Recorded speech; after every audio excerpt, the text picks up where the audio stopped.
Good morning, friends. So after discussing some aspects of implementation yesterday, I wanted to continue with what normally people call as these controls, and we'll try to discuss other technical aspects which are necessary at the time of implementation. Now, today in the second session, we will be having another industry level discussion, particularly to discuss some sectoral implications on banking sector, maybe HR as a process, and then also AI as a process. Tomorrow, next week, we will be discussing whatever we have not discussed on the DPDPA rules, and then getting into the DGPSI. And at that time, we will also take a few more case studies because we may not be getting time for discussing case studies today. We will have a few more case studies which we will discuss next week. That will also break the monotony of discussing the framework, which is not perhaps easy to digest immediately. Okay, so that is the plan of action for today and the next week. Okay, now looking at the controls, most of the time you are familiar with the terminology of directive controls, preventive controls, detective controls, or corrective controls. Basically, control could refer to something beyond technical. Even the policies, procedures can also be considered as controls. Anything we do to achieve a particular objective in a systematic manner, you can call that as a control. Now, when we are designing this system called DGPMS, basically you have to set in motion what can be called as directive controls designed to establish a desired outcome from out of the system. Okay. Then, of course, along with that, you have to have preventive controls to prevent errors. And detective controls will come more at the time of, say, monitoring of the systems, either by the DPO or the external auditor, and corrective controls will come when the audit finds out some observations.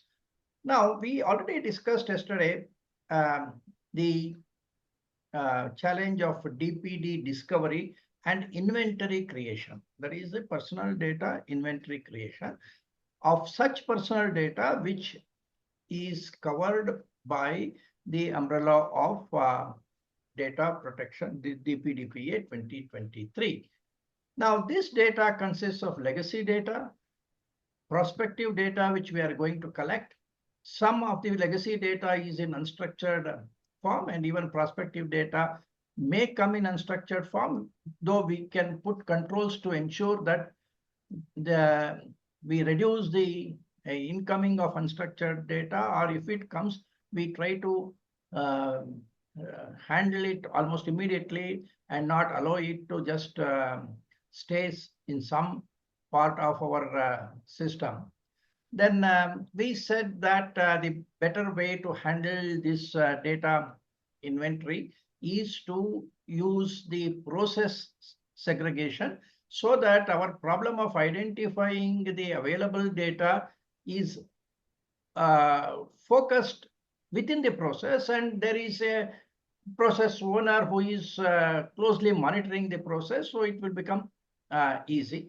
And each process is, of course, tagged to a purpose, and because it is tagged to a purpose, we are able to have other controls in place, such as minimization, etc., through the process. Okay, data minimization is a concept which applies across all data collection, but it has to be applied process-wise so that you know what data elements are to be collected. We will actually perhaps look at some of, when we go into some case study. Let me see whether next week we will go into a case study of just studying the privacy policy of some bank or something like that, and see where is the data minimization, how they have handled it. We also discussed DPD classification.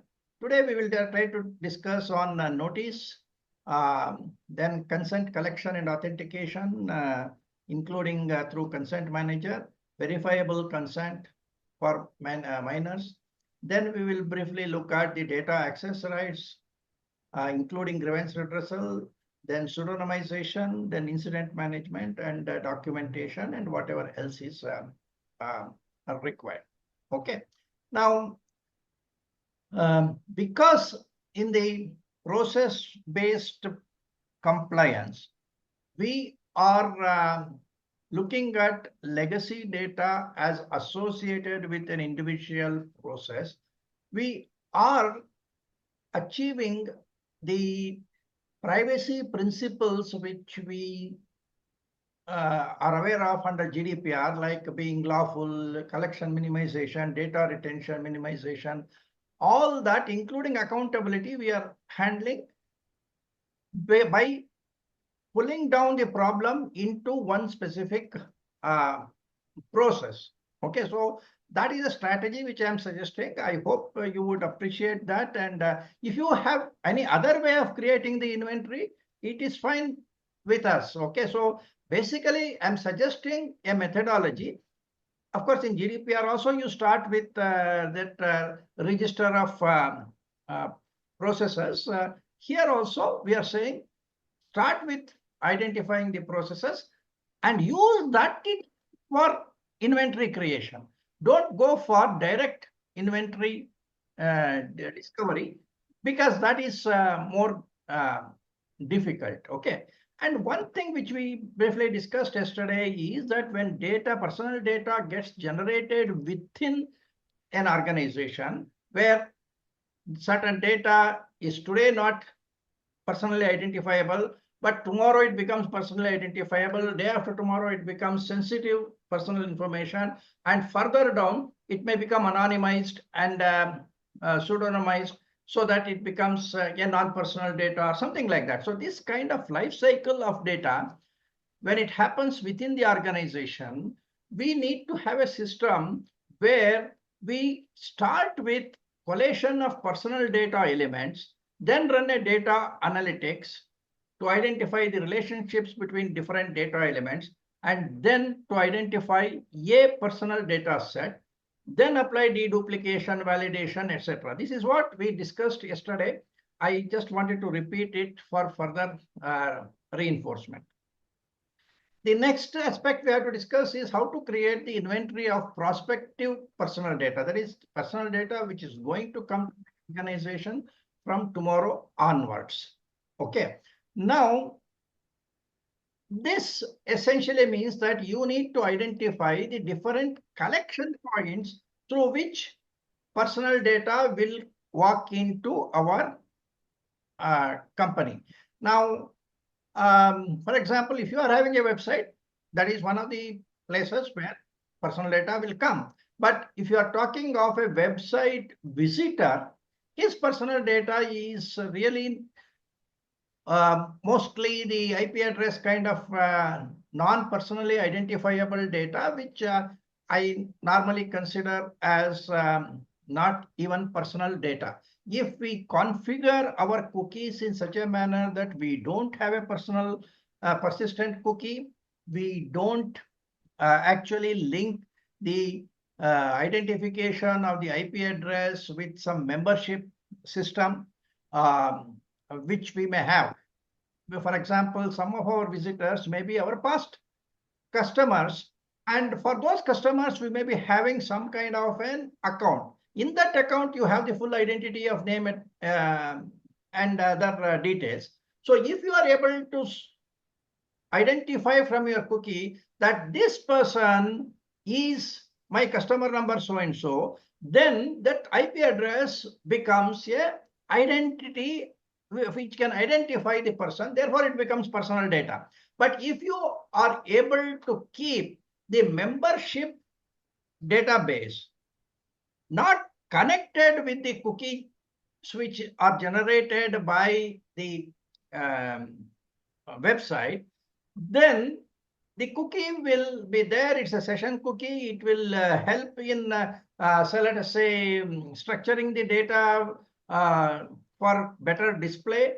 And subsequently, as soon as the person leaves the session, it dies down. Okay, so there is no data which is collected either by the company or by my hosting company. So if you have that, part of this so-called cookie management system on which GDPR places so much emphasis, I think will become redundant. Okay, this is my view. I would like to have some kind of a response from you on this thought. That is what I am suggesting is make cookies only session cookies.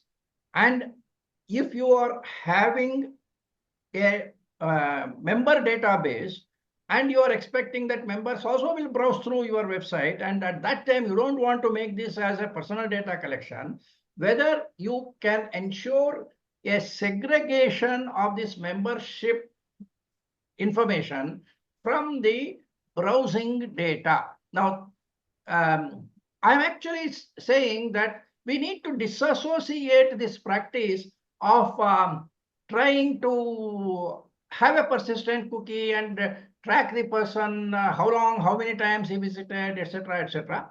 If you really want that, then introduce a separate consent for that. Okay, otherwise you have a disassociated system where membership details are not trackable with the cookies. Do you think this is possible?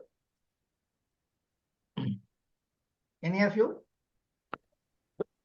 Sir, when we are collecting a consent, can we update all this in the consent form itself, stating that we will be collecting your data in the log files, cookie files, and for our tracking purpose, and so on? Correct, correct. In fact, that is where our next question comes. Now, when you are collecting the personal data through the web, okay, now you have the main corporate information which people will come and visit and understand what is the company, what products they have, etc. At that time, the visitor has not given any confirmation that he wants to do any business with you. Okay, so subsequently, he picks up a particular service and says, I'm interested in that service. Now, I want to know whether we can segregate the consents in such a form that web surfing consent is simple. It not meant not to include it as a personal data. Whereas when it comes to a specific particular service, then we ask him to give the consent. Today, if you go to say Just Dial, okay. Now look at Just Dial as a search engine, let us say. Now, when you make a search, you come out of that and you are not expecting Just Dial to call you back on that. Am I correct? Now, actually, when you make a search in Just Dial, they immediately spread that information to all the relevant service providers. And even if you have just closed it without asking for the service, start getting the calls. Am I correct? Correct. Yeah. Now, there is no consent for that, according to me. I just go through the site. It doesn't mean that all the sites I am going through, I need to actually ask for services. So therefore, I don't want to give my, of course, I may be a customer of Just Dial, so they may have my name along with my mobile number in some other collection.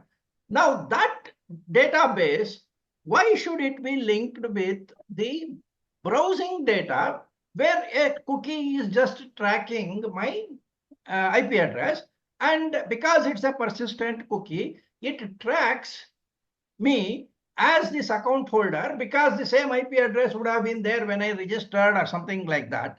Now, if that connection is not there, then my browsing can be kept separate from requesting for service. Is that a feasible thing from the point of view of companies, particularly the Just Dial kind of companies or e-commerce companies? What do you say? In my opinion, I think it makes sense, sir, to have it separate, to keep it separate, and then so when people are just doing only a browsing, they just want to review something. We are not storing additional information. Yes. So This is what I'm trying to say, that you need Also, I agree with you. Purpose of the two are totally different. One is just you are casually visiting it and it's monitoring what you are doing. And other is Correct. you have a specific, you want to buy a product and do one specific activity. correct.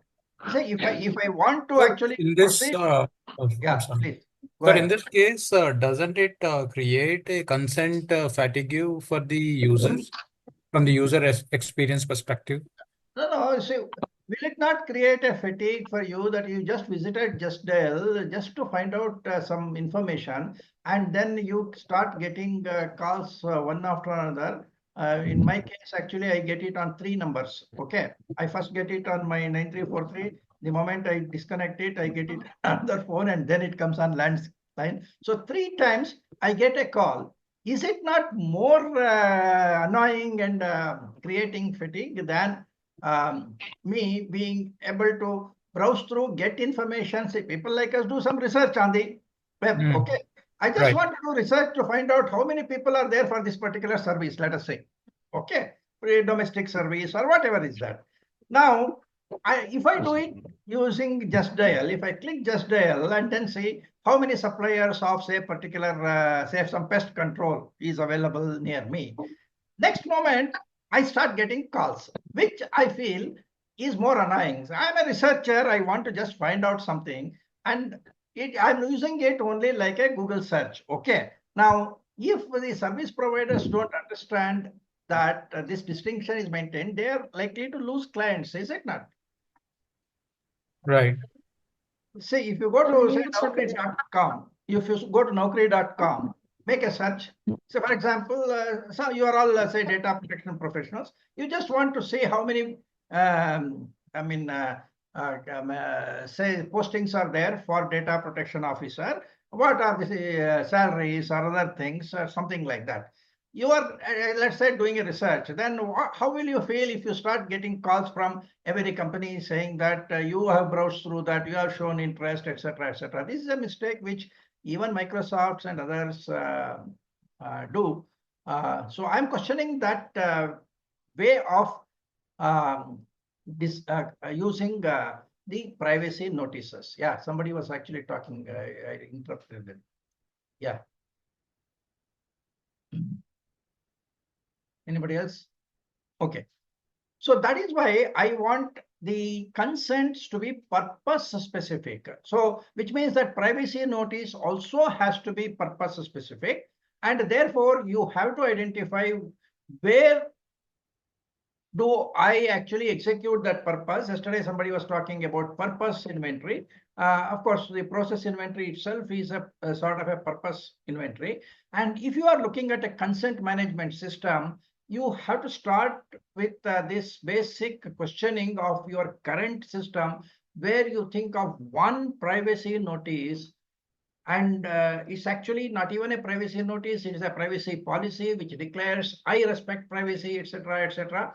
And it does not give an opportunity to the data principal either to accept a few and not accept something. And in the case of website, we'll say that if you continue to browse through this website, you are deemed to have accepted the entire privacy policy, which may have, say 20 consents. Okay. Whereas at that time, I am only looking at the browsing.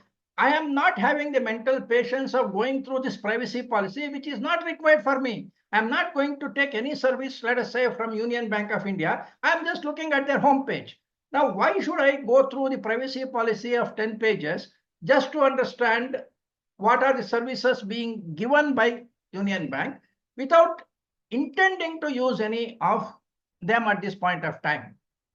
So this consent management system has to recognize the data principle oriented approach. Okay, not our convenience. See, we of course feel convenient to collect all information, use it as and when it is required. Why go back again and again to the same person is a logic.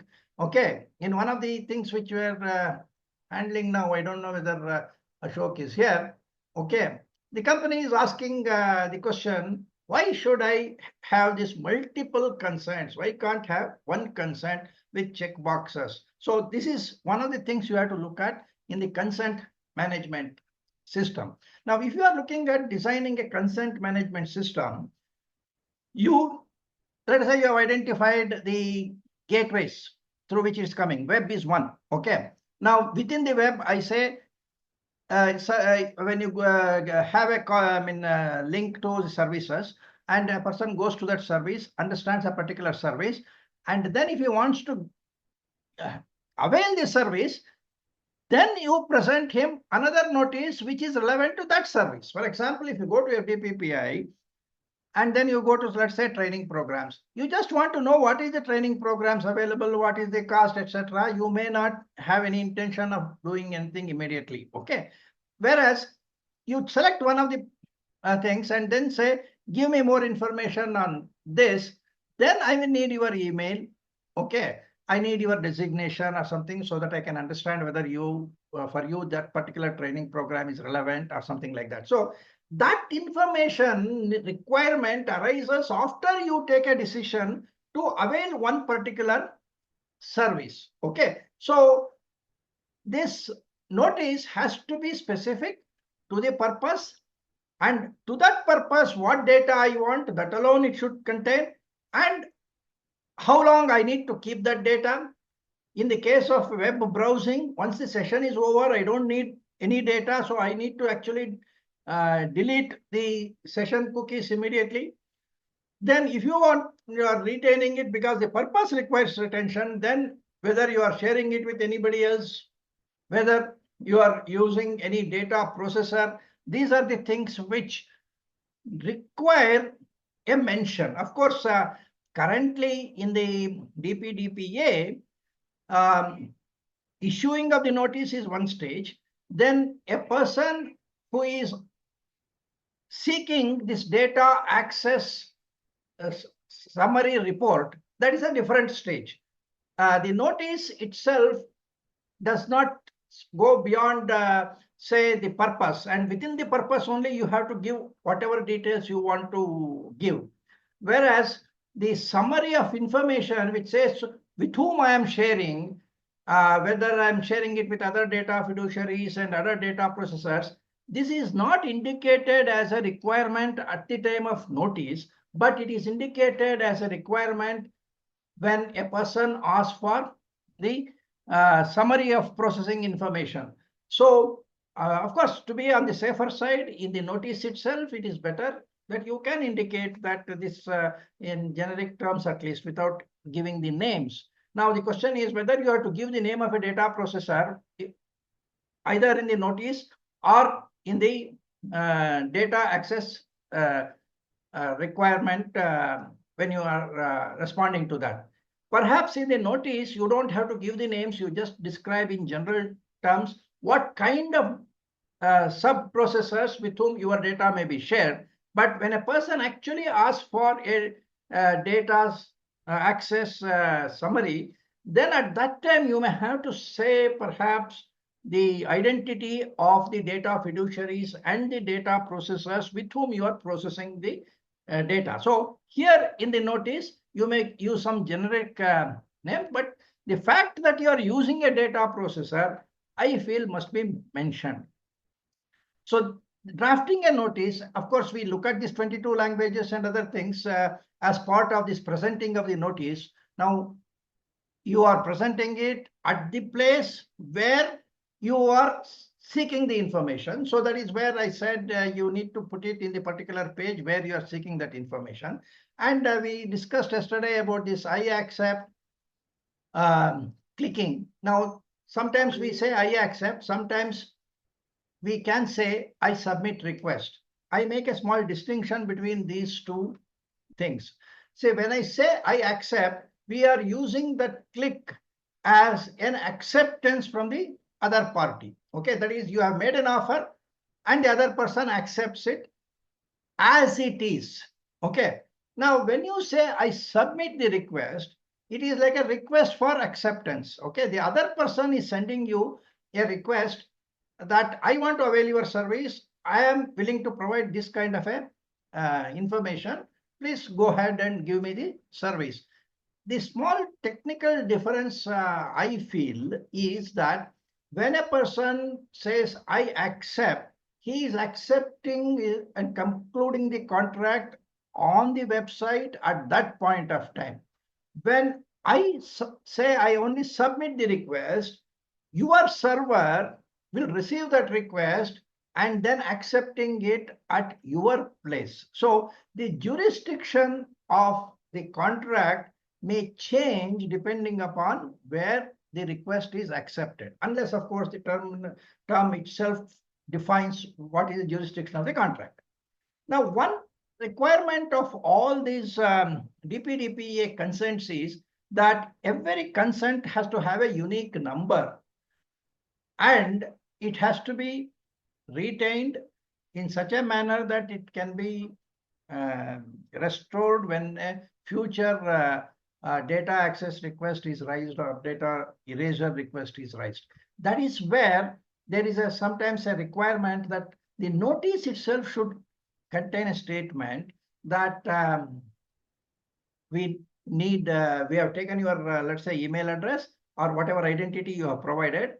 That identity is the identity with which you can exercise the rights. So maybe one sentence I would be adding there is that we are supposed to actually give a link to the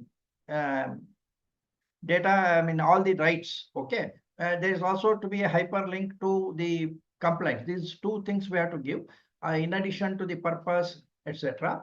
And of course, the name of the data protection officer.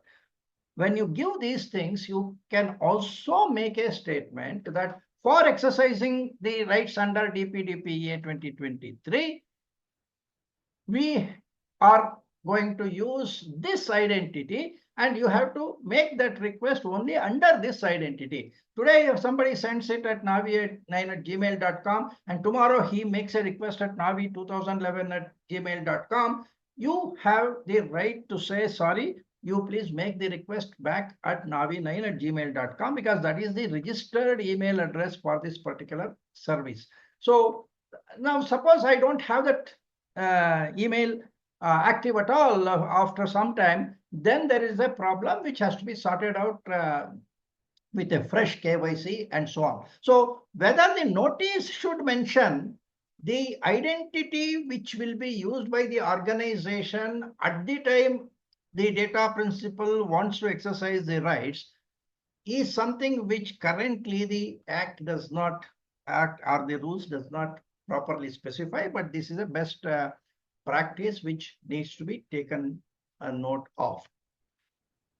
Then this obtaining the confirmation, whether it should be digital signature or e-sign or through a section 63 certification of the metadata process, is something which you have to sort out. So this consent management system, if it does not take into account these things, it is a deficient system. When you are looking at the available consent management systems in the marketplace, there are many companies which are doing it. And I'm sure that if you are a big company, you will be bombarded with the proposals from various people.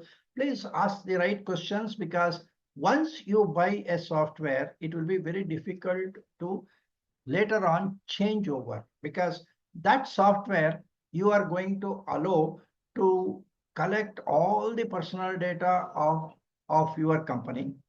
Now, if it is running as a software within your company and does not get the data out, at least the data remains in your custody. But if it pulls out the data, then you are talking of a situation where you will find it very difficult to cancel the contract at some point of time in the future. Plus that you have to also ensure that your contract includes the data protection kind of clauses, because the software engine is running in such a manner that data goes out of your system to their engine, hosted somewhere, and gets processed, and then the results come back to you. But afterwards, what will happen to that information, nobody knows. So that you have to secure.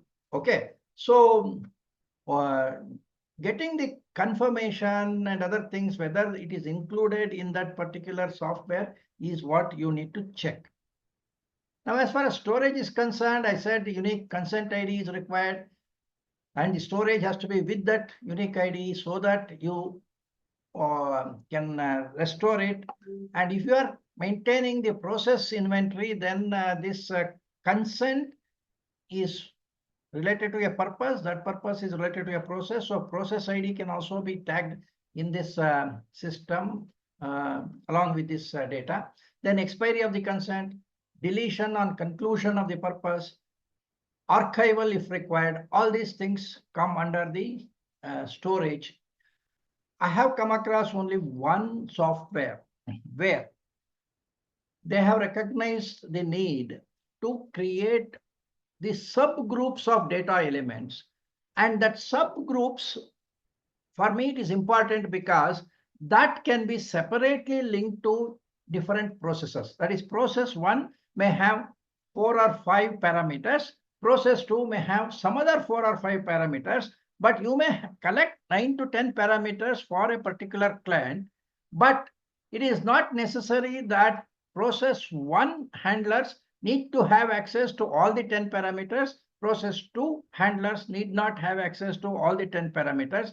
You should be able to segregate the data elements within one data set into groups, one group for process 1, another group for another process, kind of a thing. So you have to ask questions whether the consent management solution is doing these things. Otherwise, you will end up with a problem on a later day. When one process, let's say a person withdraws the consent, then his consent is withdrawn for that data set, which should no longer be there in your database. The other process, if it continues and that requires some other parameters which the same person has given, you can hold it. So to be able to delete a few data parameters of a person and retain some other data parameters of the same person, you need to actually create the data inventory in such a manner that the elements are segregated and grouped and linked to individual process IDs.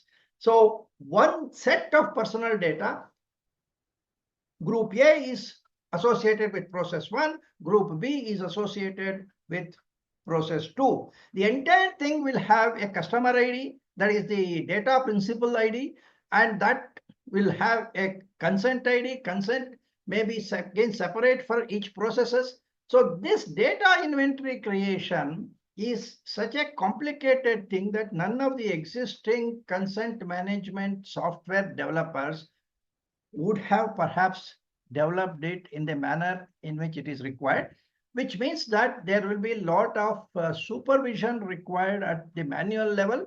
Don't depend upon the automated solution thinking that it will do everything. Okay.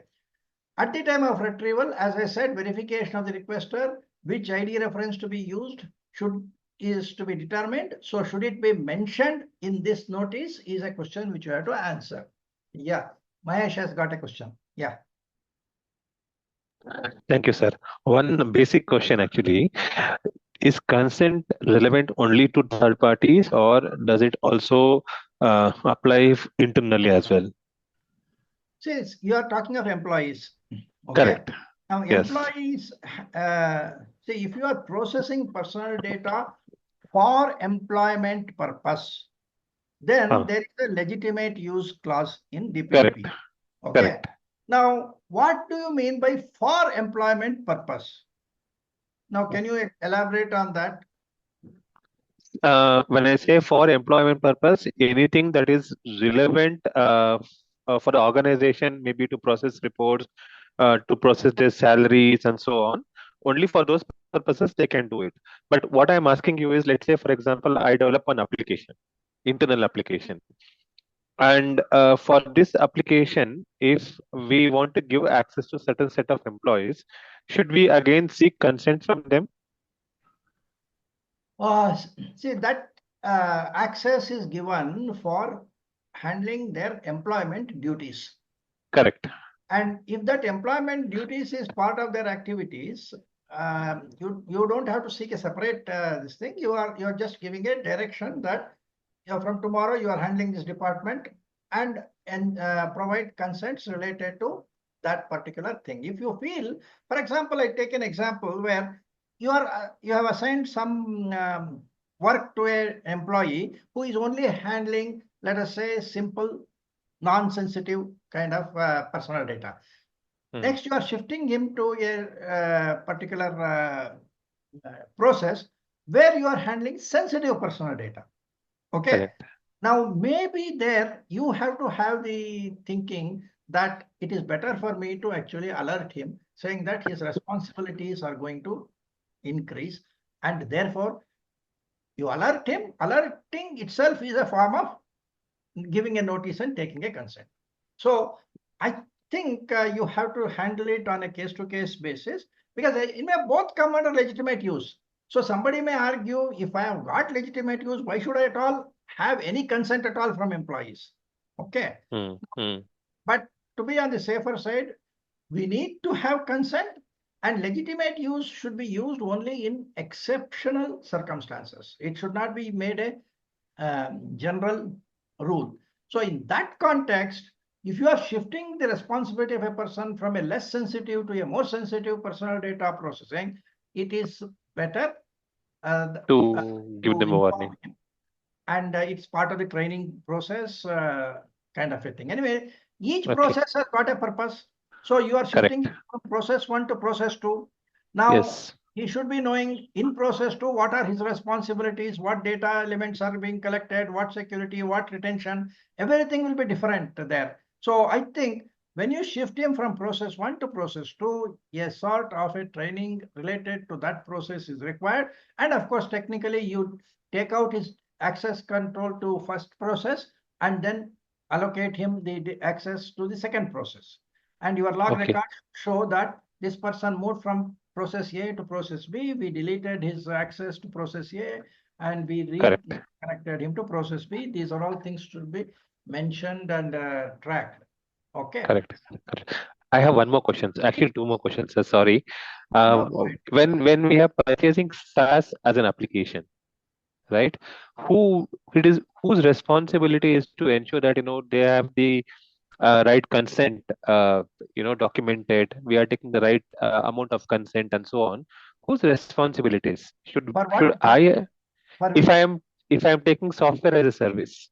Software as a service. Yeah. Yes.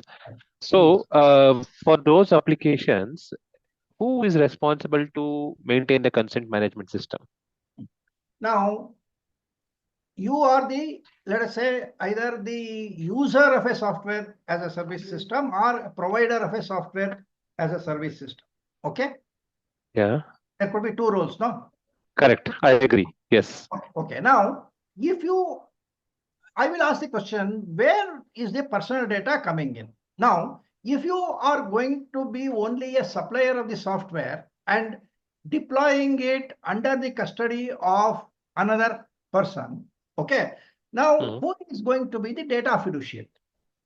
Okay, now the purpose, who is determining the purpose is, first of all, the data fiduciary.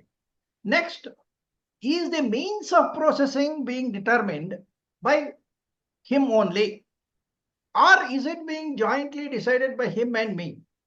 See, the deployer decides the purpose, but let us say he doesn't know anything about how your software is working. So he depends upon the supplier as the person who is responsible for the means of processing.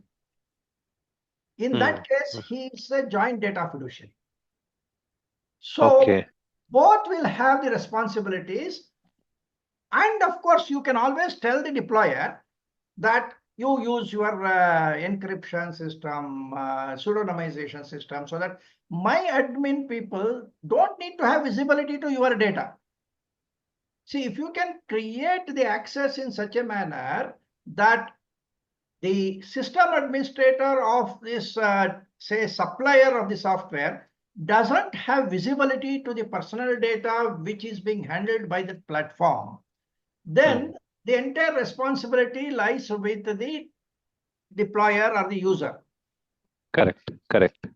Okay. But But if you are not taking such care, you just give a platform and tell the person, you just create a login account and then start pumping in whatever personal data you want, then it is possible that your people also may have access to it, either by on when it's required, or when your own systems are hacked, or like a supply chain attack, somebody attacks you and through you they attack the data of the customer.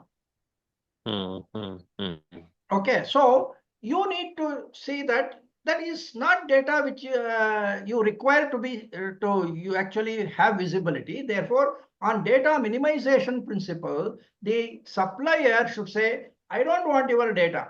I am giving you the platform.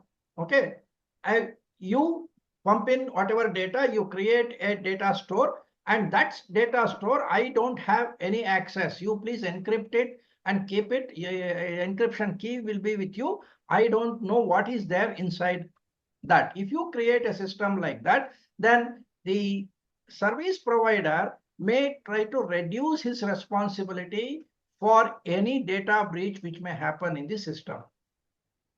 Correct. But if the service provider is holding the key, then it will become a joint responsibility. Correct. And it is a needless responsibility because anyway, you are not empowered to use that data. Yes. The employer is not going to allow you to use that data for your own marketing and other purposes. Okay. Correct. Correct. So why take responsibility for something on which you don't have a benefit? Okay, but it may require certain configuration and other things, some effort. But with the coming up of this particular, act, you need to actually keep these things in mind. Okay. No, but here I have a question. Now, we are only taking software as a service, right? Yeah. But the data that will be used is completely for our employment purpose, internal purpose. So if I am giving access to someone internal, I don't need any consent over there. But if the supplier, the software as a service, the person whoever is logging in, only for him we may need the consent mechanism to be there available, unless it is shared externally. Okay. Correct? Okay.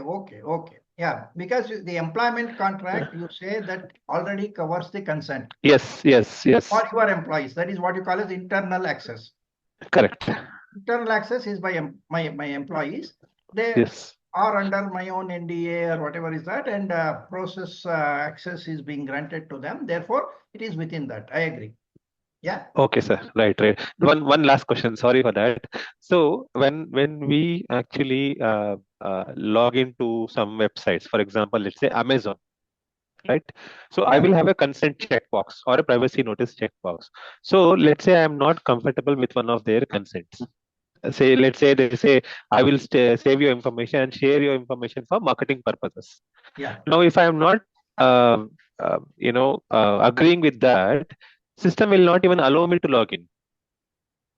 Whether irrespective of I like it or I don't like it. That is what they are not supposed to do under the law. Correct. You cannot make it conditional to a collection of information which is not relevant for the service. See, if it is essential for providing the service, I can say that if you don't give me the permission, I will not give you the service.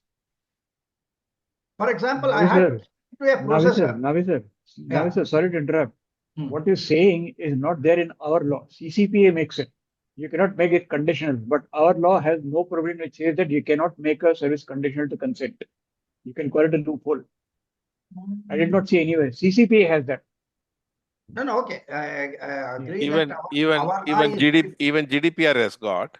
Now, when you are not supposed to provide the clicked checkboxes, the checkboxes need to be by default unchecked, and the user should have the provision either to check in or not to check in. So this has to be there at the time of taking the consent. And not only CCPA, GDPR is very, very specific on that. CCPA and GDPR, do they have the concept of data fiduciary? No. No. Exactly. So entire responsibility is for the data subject to tell the controller, you do this, you don't do this. Whereas a data fiduciary in India has to look at the Puttaswamy judgment, the right to privacy as a constitutional right, and what constitutes an infringement of privacy right, and therefore he has got more responsibilities to determine this data minimization concept. Now, if you feel that this particular data, which I want it for marketing, is not related to this particular purpose, it is my responsibility to give this, as Ramesh said, separate consent so that it can be deleted, kind of a thing. If it is made part of a condition, then it will be recorded as an infringement of the compliance requirement under DPDPA, and you can raise that complaint with the DPB, and we have to see how DPB reacts to this, and perhaps it will be considered as a non-compliance of DPDPA, and appropriate measures may be required. There are several. Sir, I believe Yeah.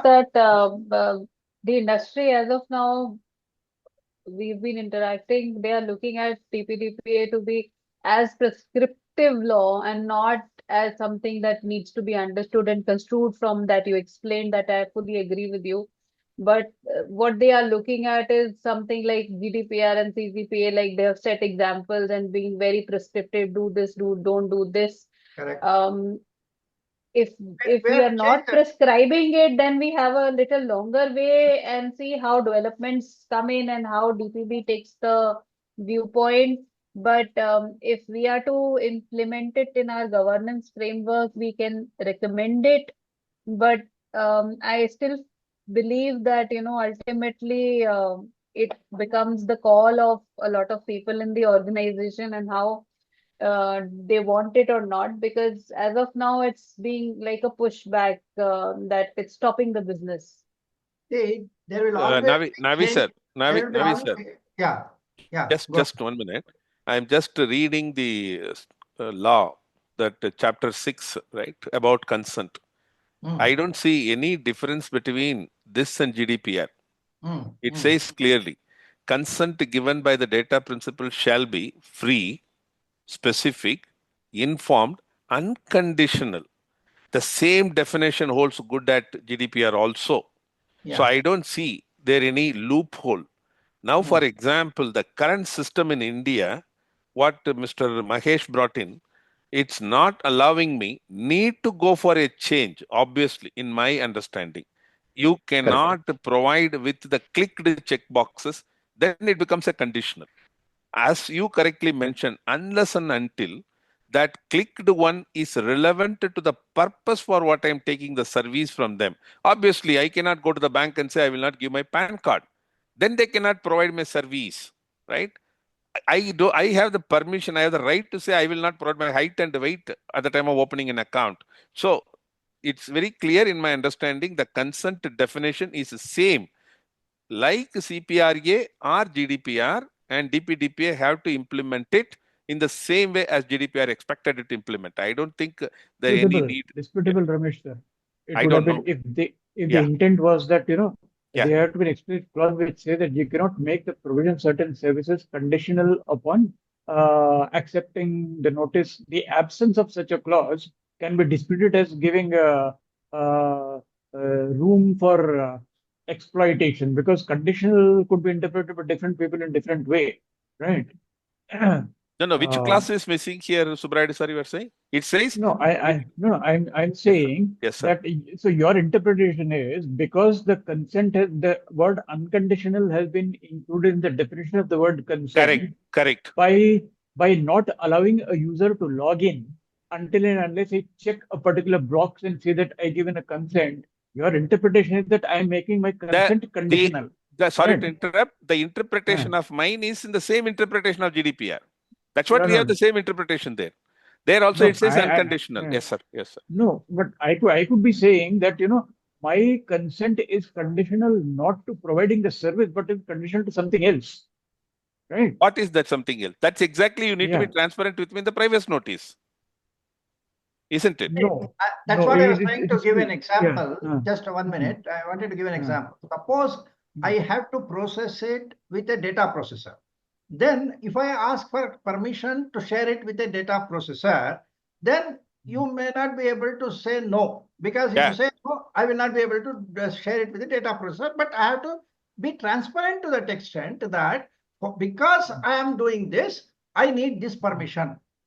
Otherwise, I cannot make it as a mandatory provision without which the service is to be given. Absolutely, Yeah. absolutely. See, for example, Ramesh, sir, I'll tell you Yes, what. sir. I'll tell you Yes, what. sir. Yes, Right. sir. To take an example, in Amazon, continue the Amazon example, right? Yeah, yeah. Many times what happens that Amazon shows you your own browsing history. Okay. Yeah. It also shows you people who bought this also bought this. Correct. Okay. So for those kind of services, this might be necessary, and Amazon can say it's different that to activate those kind of facilities, we've disabled your login unless you give consent, unless you tick that particular checkbox. So that is where we go into disputes. Yeah. See, that should be optional. Yeah, absolutely. You cannot say you cannot buy unless you give me browsing history permission. That's all. Exactly. No, So there could be certain. No, there could be certain other. See, we have not explored the entire Amazon functionality. Right? Maybe you can still buy without giving certain details. We have to see that. So we can't decide just basis on that. Just because the checkbox is mandatory, it doesn't mean that it is not unconditional. That's what I'm contesting. Okay. Amazon could have a feature to say, okay, you don't accept my privacy notice, but you go and purchase. If you want the privacy notice to be simple, understandable, it cannot be complicated in such a manner that even if you don't click it, I may still give the service, but you have to find out how. And again, now sir, one more thing. We still have to see the DPDPA compliant consent and privacy notice of Amazon before we come to a conclusion. Exactly. What we're looking at is a pre-DPDPA compliant notice. So we will be jumping the gun. So bright, sir, I think we are on the same page. That's what I am trying to say to conclude, because the definition is in totality with the GDPR, I am assuming that Amazon, if they want to claim that they are DPDPA compliant, they also have to provide me all the checkboxes by default unclicked, number one. I should be able to decide where I'm going to click the checkbox or no. That's all I'm trying to say. Today, it may not be there as you are saying or he's saying.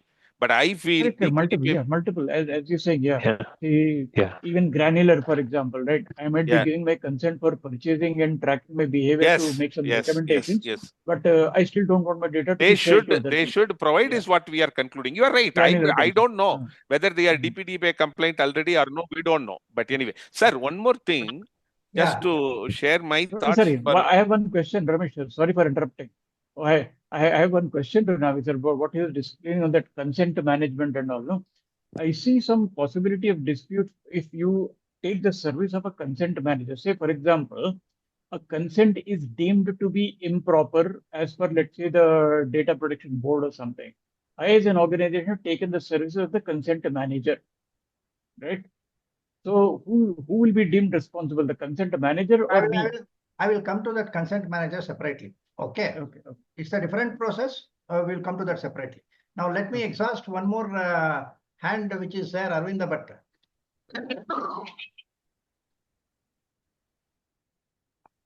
Arvind.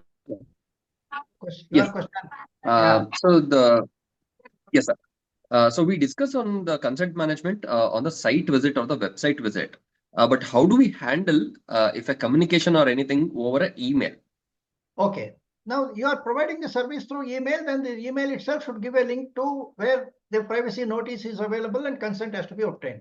So that's why you have to identify the gateway for each service where you are collecting the data. At that place, you have to provide the consent request. Okay.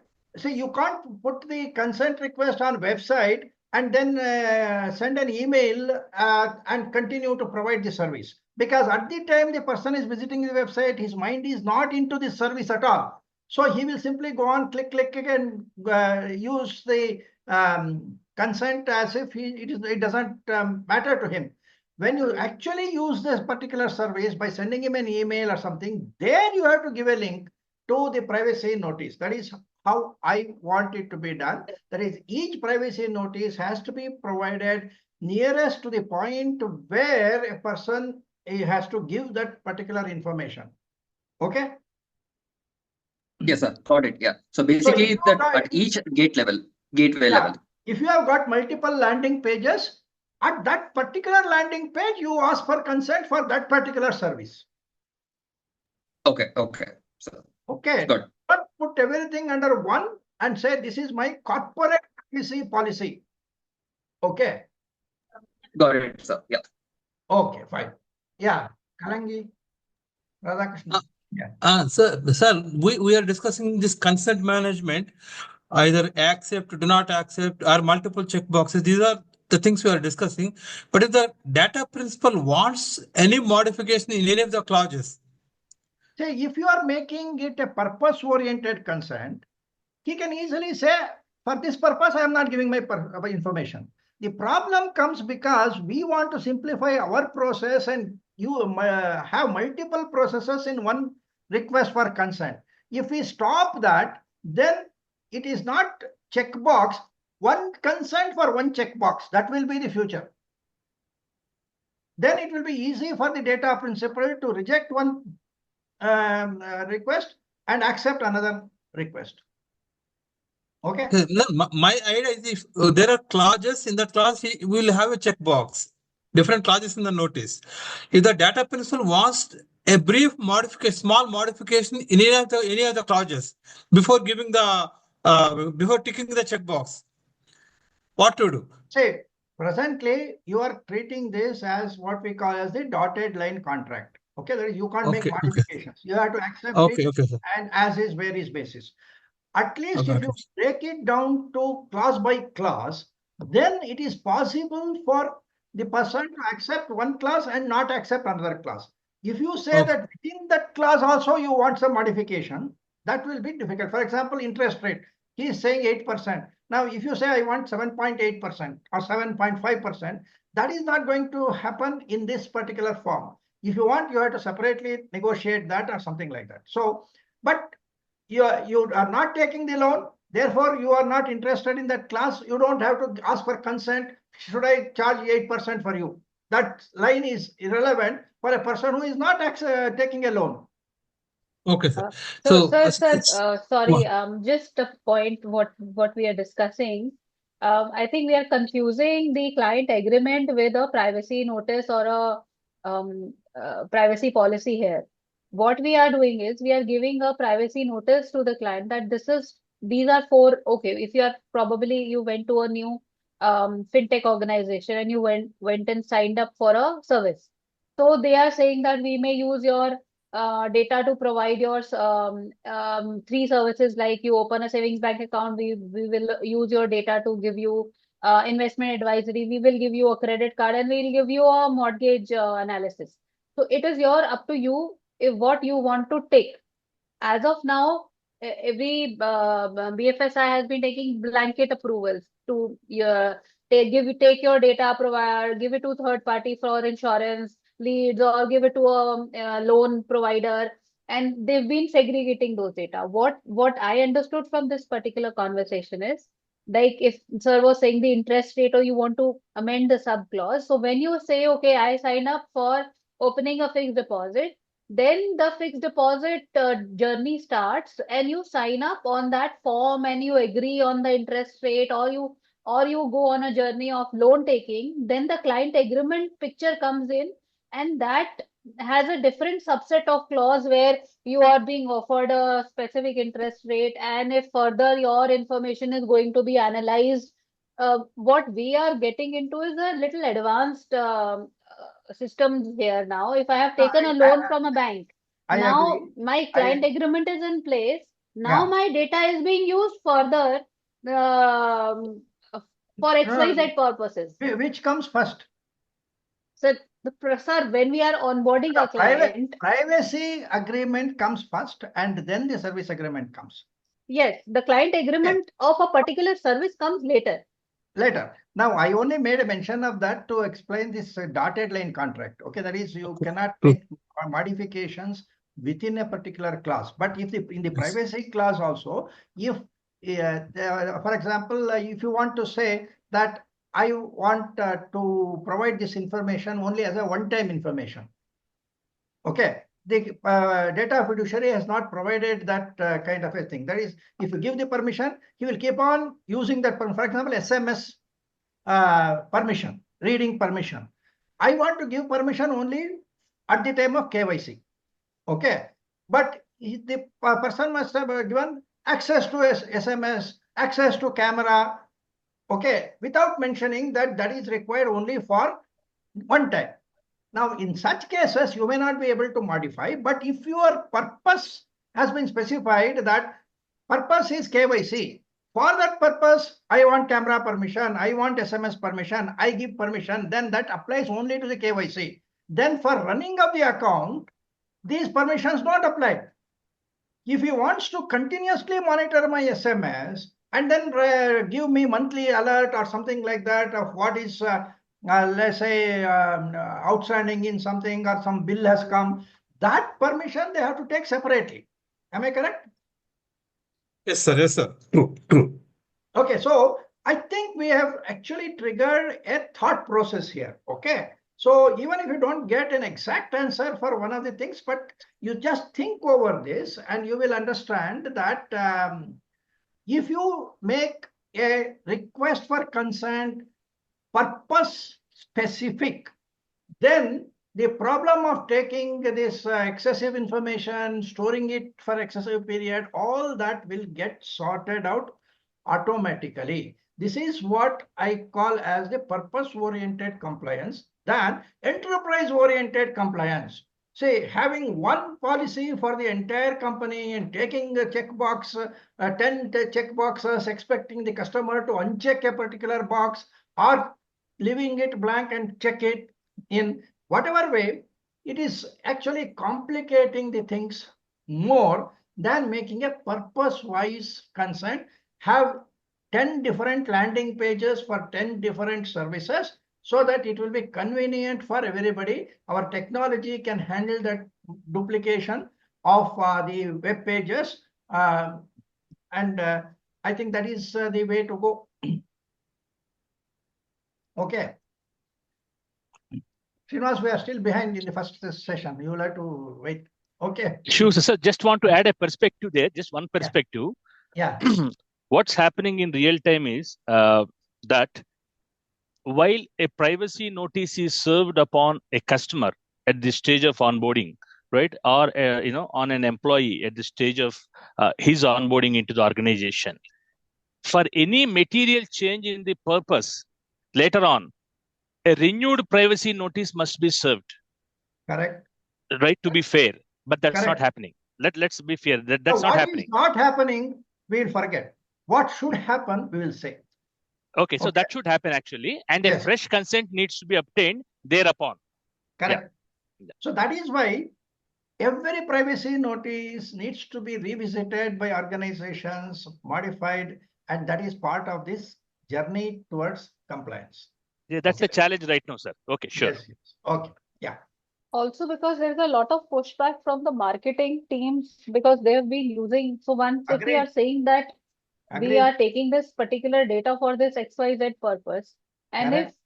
if 6 months after some new product is launched and we understand that we want to first reach to our database of the clients and we don't have that purpose, then the marketing and advertising people are the main core area where they need to rework on a lot of strategies on how to utilize and market this data adhering to our privacy laws.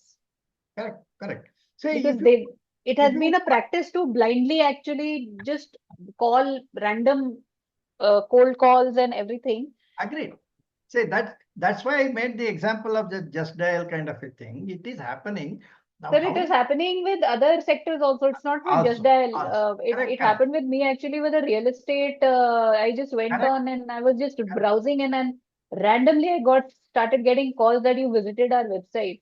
And it was just probably out of curiosity that you clicked on it and see that, okay, something is there.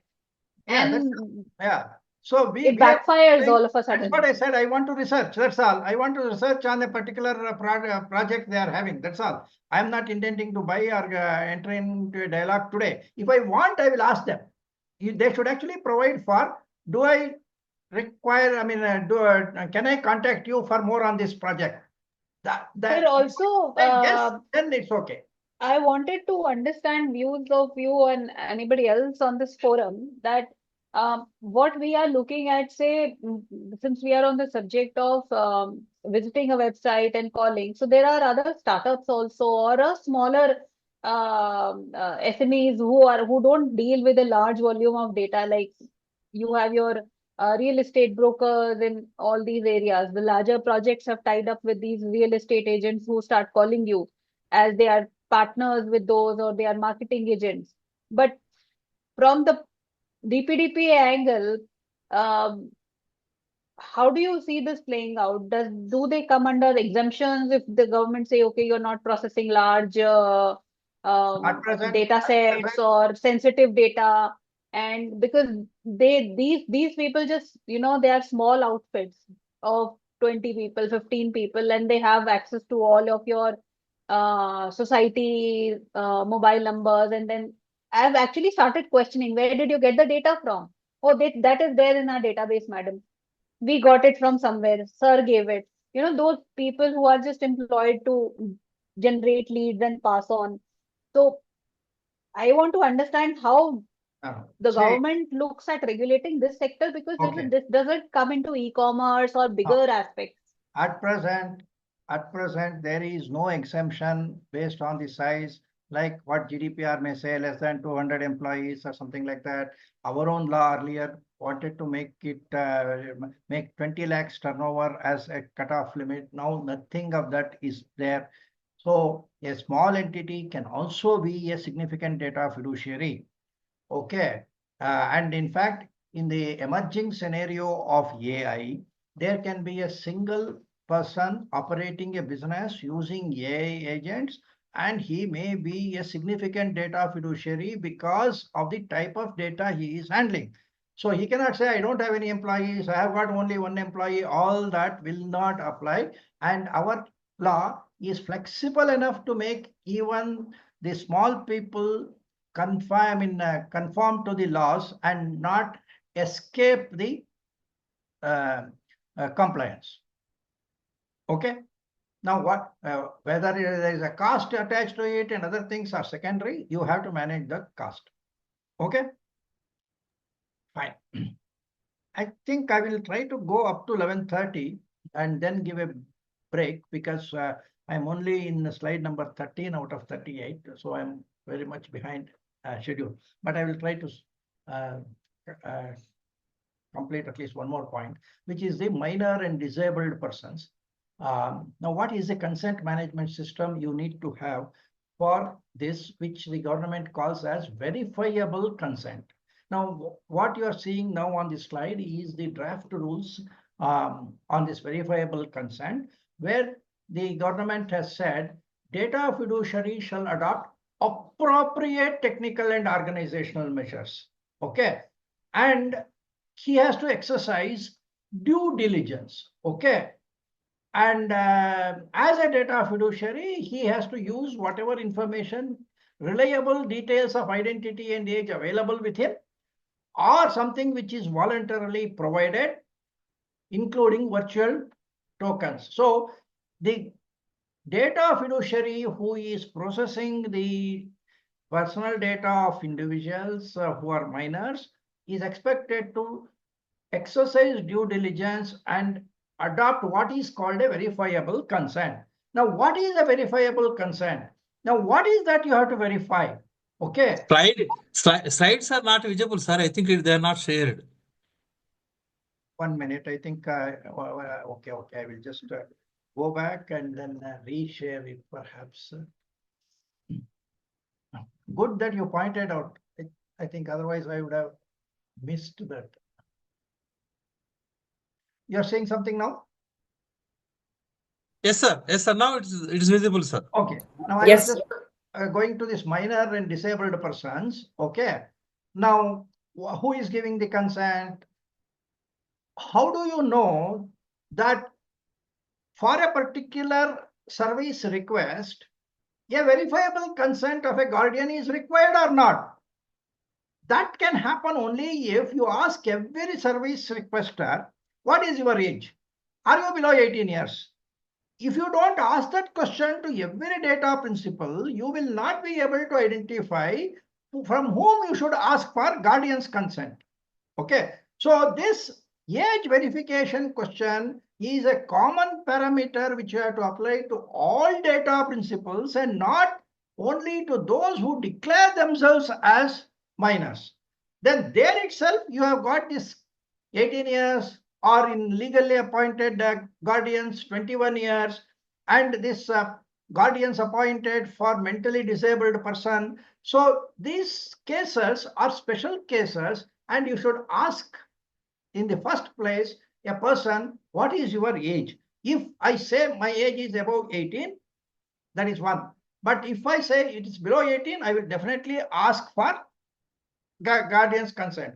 But if I say I am above 18, should due diligence from the data fiduciary require this to be verified? Otherwise, everybody will declare that he is a major and go ahead and use the services even if it is a red service. So this verifiable consent is not restricted to only those persons who declare themselves as minors, but actually to everybody. Okay. Then it uses the word appropriate so that there is no limit. You are the data fiduciary, you know technology, you find appropriate technical and organizational measures. In fact, to facilitate this only, the government is trying to ensure that Aadhaar can be used by private parties who get a special approval, because Aadhaar is the only method by which age verification can be done easily with a government approved document. Okay. In future, what I am anticipating is that either Aadhaar on its own or a specialized consent manager who specializes in minor consents, he will actually introduce what is called an age verification pass. To every person, 140 crore people of India should have this. Okay. Now, this is one service which they will have. So when there is a need to access a particular service, the person will say, I am not a minor. Now the question will come, I need to validate this. If this person gives a age pass verification token, because he has already obtained that, then you can allow him to have access. Otherwise, you have to have a validation. That validation could mean a special KYC. So this verification has to be done for everybody. And then this is not only that a person is a major or a minor. If he is a minor, then you have to make note of the date of birth and corresponding date of attaining majority. Because on attaining majority, we have to remove the parental consent, replace it with the data principal consent. So you need to build a consent management system for verifiable consent, which is different from the general consent management. General consent management is just obtaining the consent from the data principal. But before that, you should have this. So if you are building a total consent management system, you should start with first verifying that this person is not a minor and then put him on to the notice and getting the consent. Okay. Now I will also slightly go into this consent manager. Though I have used the terminology consent management system, this consent management system which I have discussed so far has got no relationship to the obtaining of consent from a consent manager. That is a different system. Say, if there is a consent manager, he has to be registered with the Data Protection Board. The moment he registers, Data Protection Board will publish on their website that so-and-so has been registered as a consent manager. Then I should absorb as a data fiduciary that information and prepare to accept the consents from that consent manager from the whole universe of data principals, whoever goes to that particular consent manager. I cannot say that I will not accept this consent manager.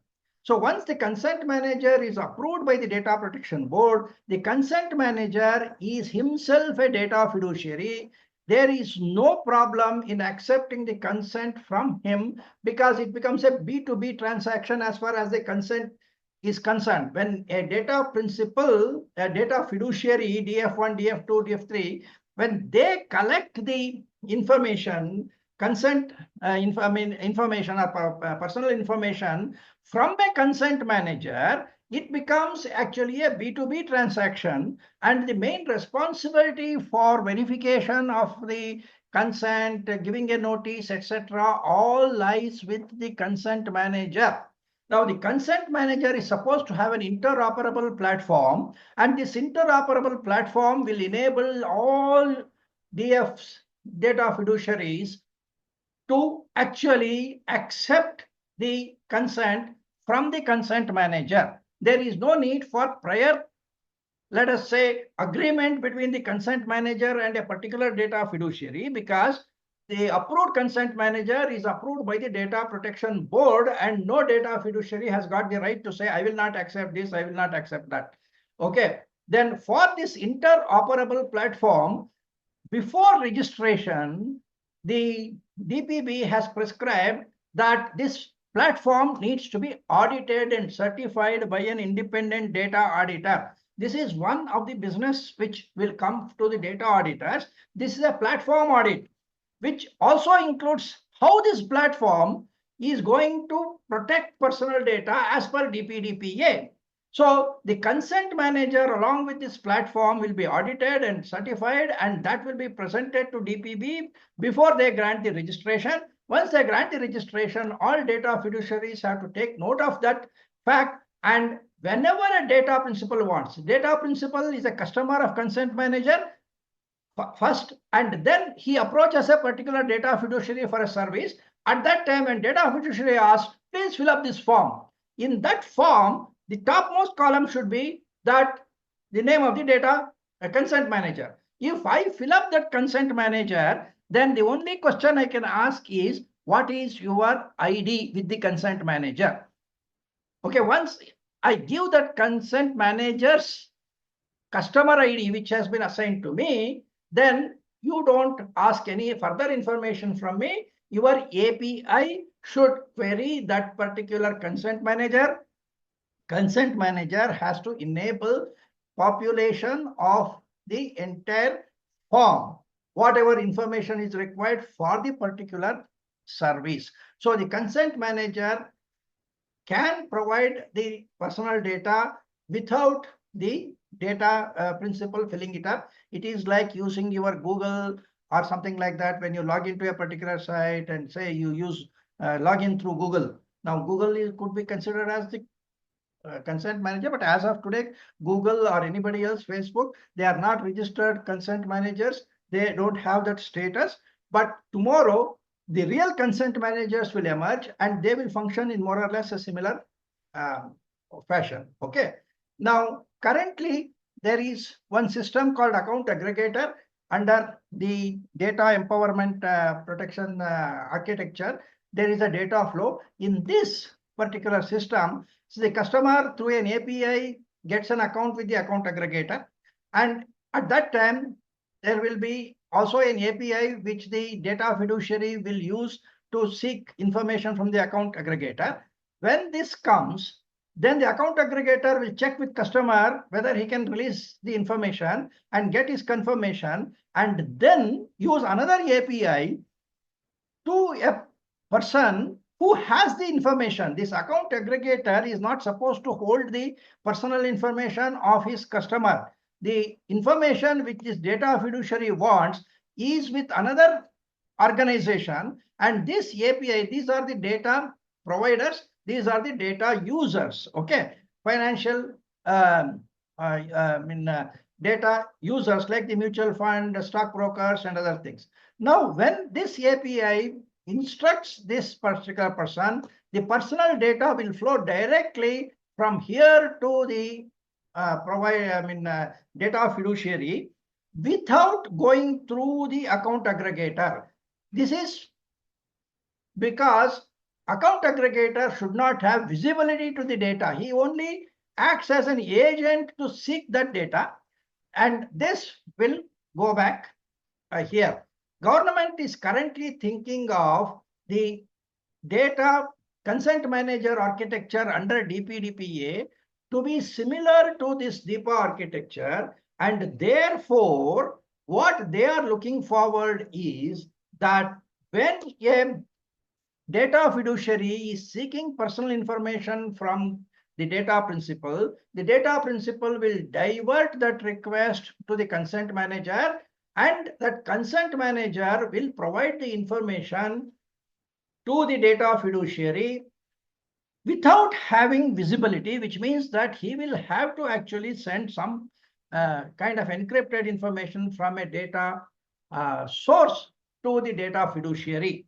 There is need for some clarifications on this, but this is what the government is currently envisaging.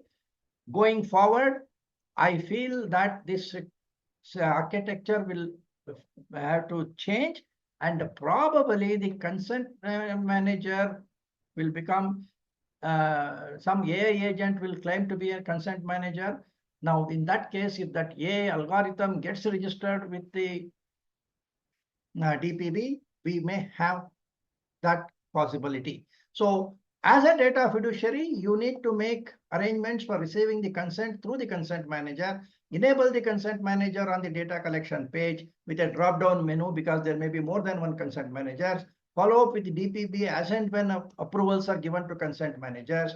Data principal may choose any consent manager, and the data collection form should display the customer ID of the particular consent manager, and on entry, API should be activated to send the request to the data fiduciary. This is the system of receiving consent through the consent manager.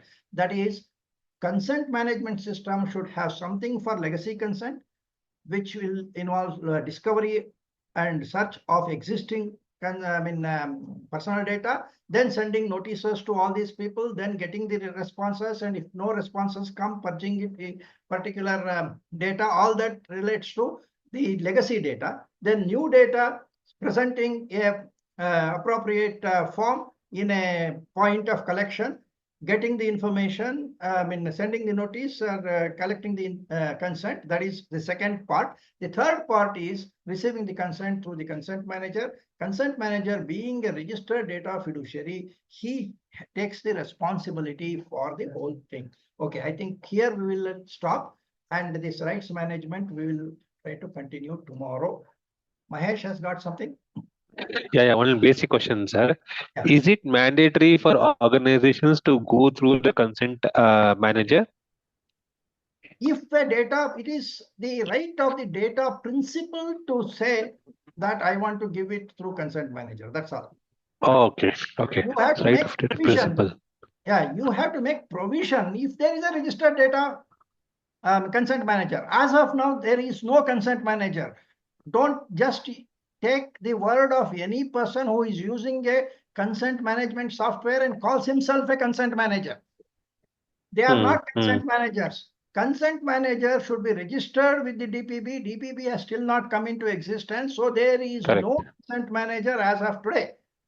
So when they start the process with this audit, they approve, they will give a consent manager ID, and you have to be tracking the consent manager's systems in the DPB website, and then you have to make provision for them, because it's a interoperable platform. There will be one common way by which data can be done. So some APIs will be developed by the DPB itself, or whoever does it. You institute that I don't know whether there has to be multiple APIs, one API for one consent manager. Technical people can tell me. I should not be necessary. But if it is necessary, there will be one API for one consent manager. You may have to keep that ready and make it available. So when the data principal comes to your website and you say, fill up this form, he will only say that give his consent manager ID with some XYZ consent manager. The rest of the things should happen automatically. Okay. Right? Yeah, got it, sir. Yeah. Yeah, Subrayda. Yeah, sir, you were saying earlier on that if the consent manager has been approved by the data protection board, that is sufficient kind of a thing. So that this is a lot of so a lot of responsibilities on managing consent can be passed on to the consent manager, right? Agreed. Agreed. So is it like so? It's not a shared responsibility model. It's 100% consent management responsibility model then. And it is not the data fiduciary who has to designate a consent manager. It is the choice of the data principal. Correct. Okay. Yeah. Okay. Okay. So you cannot say that my organization will appoint a consent manager for collecting all data which I want.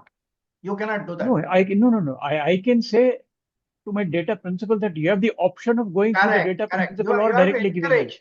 You have to encourage data principals to use consent managers so that your responsibility becomes a B2B responsibility. No, but in that case, coming back to the minor, for example, the problem that you said that to verify whether the minor is indeed a minor, if it is a minor, to verify whether, then that responsibility will shift to the consent manager and not to the. I envisage that there will be a specialized consent manager who specializes only in providing consents for minors. One. Okay. Or let us say language. In some tribal area, main question was, will there still be any residual responsibility of the fiduciary after having used the consent manager? Can the DPB come back and say, correct. You are only transferring certain responsibilities of giving the notice and getting the consent. Then obligations regarding using the data only for the purpose. No, that's okay. That's okay. Security practice, data breach notification. All that is it. I'm only talking about the consent part. Yes. So is it a safe understanding that once having used the consent manager, okay, to the extent the consents are flowing into me through the consent manager, I as a fiduciary are in a way kind of absolved of responsibilities related to the consent process. Correct. That is issuing the notice and getting the consent. Yeah, a proper notice and all those things that we discussed so far. Yeah. Correct. 22 languages, all that. 22 languages, and also verify age verification and all those things. Correct. Okay. So Navi sir, on this account, is it that then the data fiduciary who is borrowing these data from the consent manager is like a kind of data processor over there, and data fiduciary is your consent manager? Only for that consent, he will be a data processor. Correct. That's exactly. Then obviously, the responsibility towards whatever I need to provide services to my data subject, I'm the data fiduciary. Yes. However, for the consent process, consent manager is the data fiduciary, and I'm going to become the data processor. You are actually the user. You pick it up and then you apply it for a particular purpose. So your data fiduciary role remains. From there it starts. Ramesh sir. Yes, sir. Yes, sir. DPDPA has got no chapter on obligation of data processor. Absolutely. Even now. Absolutely. So it is of academic interest that I become processor with respect to the consent, because in any case the liability remains with the controller only, no? Correct. So even with respect to the data relating to the consent, legally the liability under DPDPA remains with the controller only. Maybe as by virtue of the contract between the consent manager and the fiduciary, some liabilities might flow through to the processor. Yeah. Okay. But as far as the consent is concerned, as we are clear, the consent manager is going to be responsible, not to me. That's all. As you correctly mentioned, some liability may pass it on to me. I might take it. But consent manager himself is a data fiduciary. In my opinion, he might become a significant data fiduciary handling large volume of data. Agreed. That's a point. Yeah. Yes, sir. Yeah.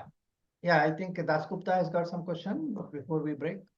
Yes, sir. Last question before we break. I was just curious to know, can a data principal technically have used more than one consent manager? He can. He can. In fact, even for digital signatures, you can use more than one certifying authority. You are aware of that, no? So yes. Consent manager also, he can use more than one consent manager. Thank you, sir. Just one. Okay. So I have one question. Now, sir, one small question. For example, consent manager has stored in his database maybe let us say 10 elements of data of a data principal. Yeah. A data fiduciary needs 5 elements of data from the data stored in consent manager's database, plus one more element which is not there with the consent manager. Okay. So how to handle that type of situations? In that case, the consent manager will not be able to fill up the entire form. Yes. So either he has to fill up what is possible and leave the blank to be filled up by the data principal himself. Okay. Okay. Okay. And there is one more question which remains unanswered. Okay. If the data consent manager is not going to have visibility to the data which is being passed on, what the ministry thinks it is possible. Okay. Okay. I think it is not possible. This 8 or 10 data points you said need not be the data points with the consent manager, because at present the ministry is not considering him as a repository of personal data. True, sir. Okay, they are only considering this person as a person who will have a tab on where the personal data of this particular customer is available with a bank A, bank B, or something like that. And then in the account aggregator model, the data will be actually transferred from that bank or something directly to the data fiduciary. Am I correct? Yes, sir. So the ministry has got a blindfold. They think that this is possible in this consent management system, and therefore the consent manager may have to look at the list of data elements which is requested by the data fiduciary, then Yes. look at one or more other sources which are authorized sources, which your consent data principal as a customer of the consent manager should have permitted.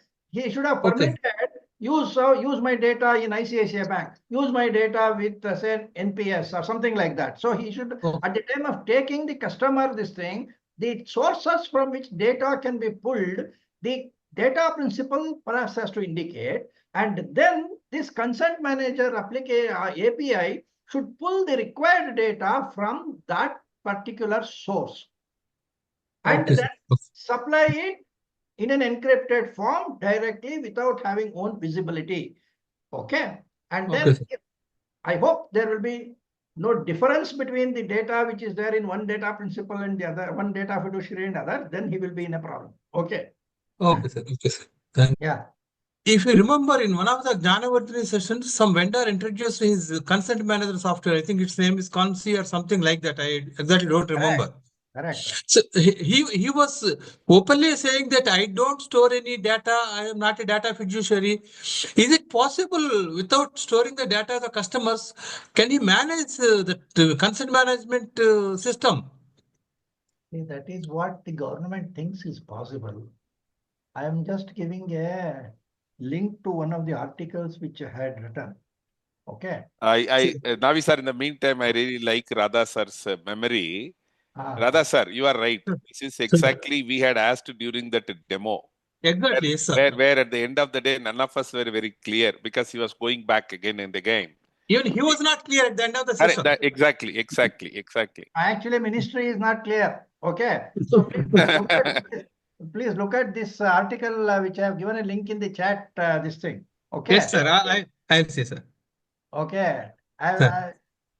Because see, if the consent manager is not going to have visibility of the personal data, why should he even be a data fiduciary or a significant data fiduciary? He is only collecting the data for account purpose. See, he has to say Aadhaar issuing the virtual Aadhaar number. Okay. And he is only keeping the sources from which he has to pull the data. Okay, they are all business names. Okay, I will pull data from ICICI Bank, etc., etc. Okay, so the only name and maybe email address and mobile number of the particular person, because that is required for accounting purpose. Okay, that will be written by him. So the ministry has set an elaborate condition for approval of the consent manager. Okay, we will discuss that when we look at the DPDPA rules. Now, all that will become redundant if the consent manager is not going to have any visibility of data. Why should we have something like a Gateway. company with a particular net worth, 2 crores or something like that, with the disclosures about investments, so many other things which are there. Exactly. Yes, sir. Yes. All that is meaningless if you think that they are not going to have visibility to any data. So my view is that the ministry itself needs to take a relook. They themselves have not understood it properly. They have just been blinded by the account aggregator scheme, which was already there.